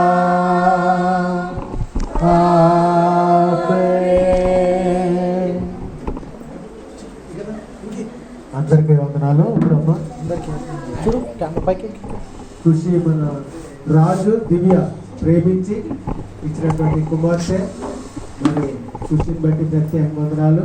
దేవుడు నూతన సంవత్సరము ఆ బిడ్డకి దయచేశాడు. ఈరోజు మరి దేవుని మందిరంలో పరిశుద్ధ దినము కనుక మందిరంలోనే కేక్ కట్ చేయాలని వారు తలంచారు. దేవుడు ఆ బిడ్డను దీవించి ఆశీర్వదించాలని మాకు మనవి పాటలో గురించి మన బాబ్జీ గారు చెప్పారు కదా మనకి. ఎవరంటే స్మైలీ, సుప్రియ ముగ్గురు పాటలు సెలెక్ట్ చేసి మనం ఫోన్ నెంబర్ తీసుకుని వారు పంపించాలి. వారు ప్రాక్టీస్ చేస్తారు. అంటే ఇంట్లో వంట చేసుకున్నప్పుడు చెప్పారు కదా, అది కూడా చాలా మంచి ఐడియా. ఎందుకంటే ప్రత్యేకించి ఇక్కడ కూడుకుని అవసరం లేదు. ఏమేమి పాటలు పాడతాం ఆ రోజుని ఆ పాటలు అందరూ స్వరం ఎత్తి పాడిలా. అమ్మా అర్థమవుతుందా? అమ్మ నెంబర్లు ఇచ్చాలండి ఫోన్ ఎవరికంటే స్మైలీకి మన సూచనకి ఇవ్వండి తిప్పి వాళ్ళకి ఇస్తే నెంబర్లో మీకు పాటలు పంపిస్తారు. అది సెలెక్ట్ చేసి మీరు వంట చేసుకున్నప్పుడు కానీ పని చేసుకున్నటువంటి పాటలు మీరు నేర్చుకుంటారు. మంచిదని చాలా సంతోషం. ఆ పాటలో మీరు అందరు కలిసి స్వరమెత్తి పాడాలని ప్రతి ఆదివారం దేవునికి మహిమ రావాలి. అందరు ముందుకు రండి అమ్మ. సండే స్కూల్ పిల్లలు ముందుకు రండి. సండే స్కూల్ పిల్లలు కేక్ కట్ చేసి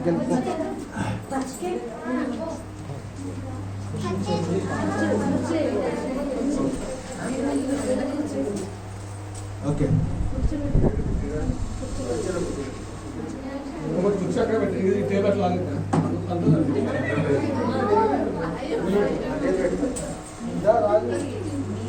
రాజు, దివ్య, జెన్నిఫర్, ప్రగతి మొత్తం ఫ్యామిలీ అంతా వసంత అమ్మ ఫ్యామిలీ ముందుకు రండి అందరు.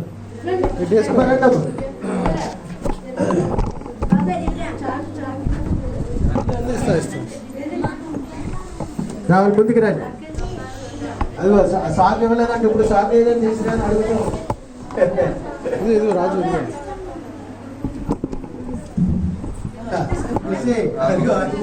ముందే తొందరపడు.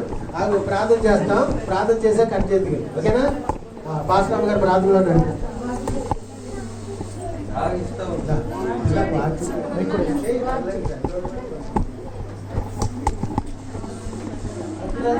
పరిశుద్ధులైన మా తండ్రి, ప్రేమ నమ్మకమైన మా పక్కన సర్వోన్నతుడు, సర్వాధికారి, సర్వమంతుడు, ఈ మధ్యాహ్న సమయంలో ప్రభా అయా నీకుమైన రాజు వారికి ఇచ్చిన కుమార్తెను బట్టి మీకు వందనాలు చెల్లిస్తున్నాను.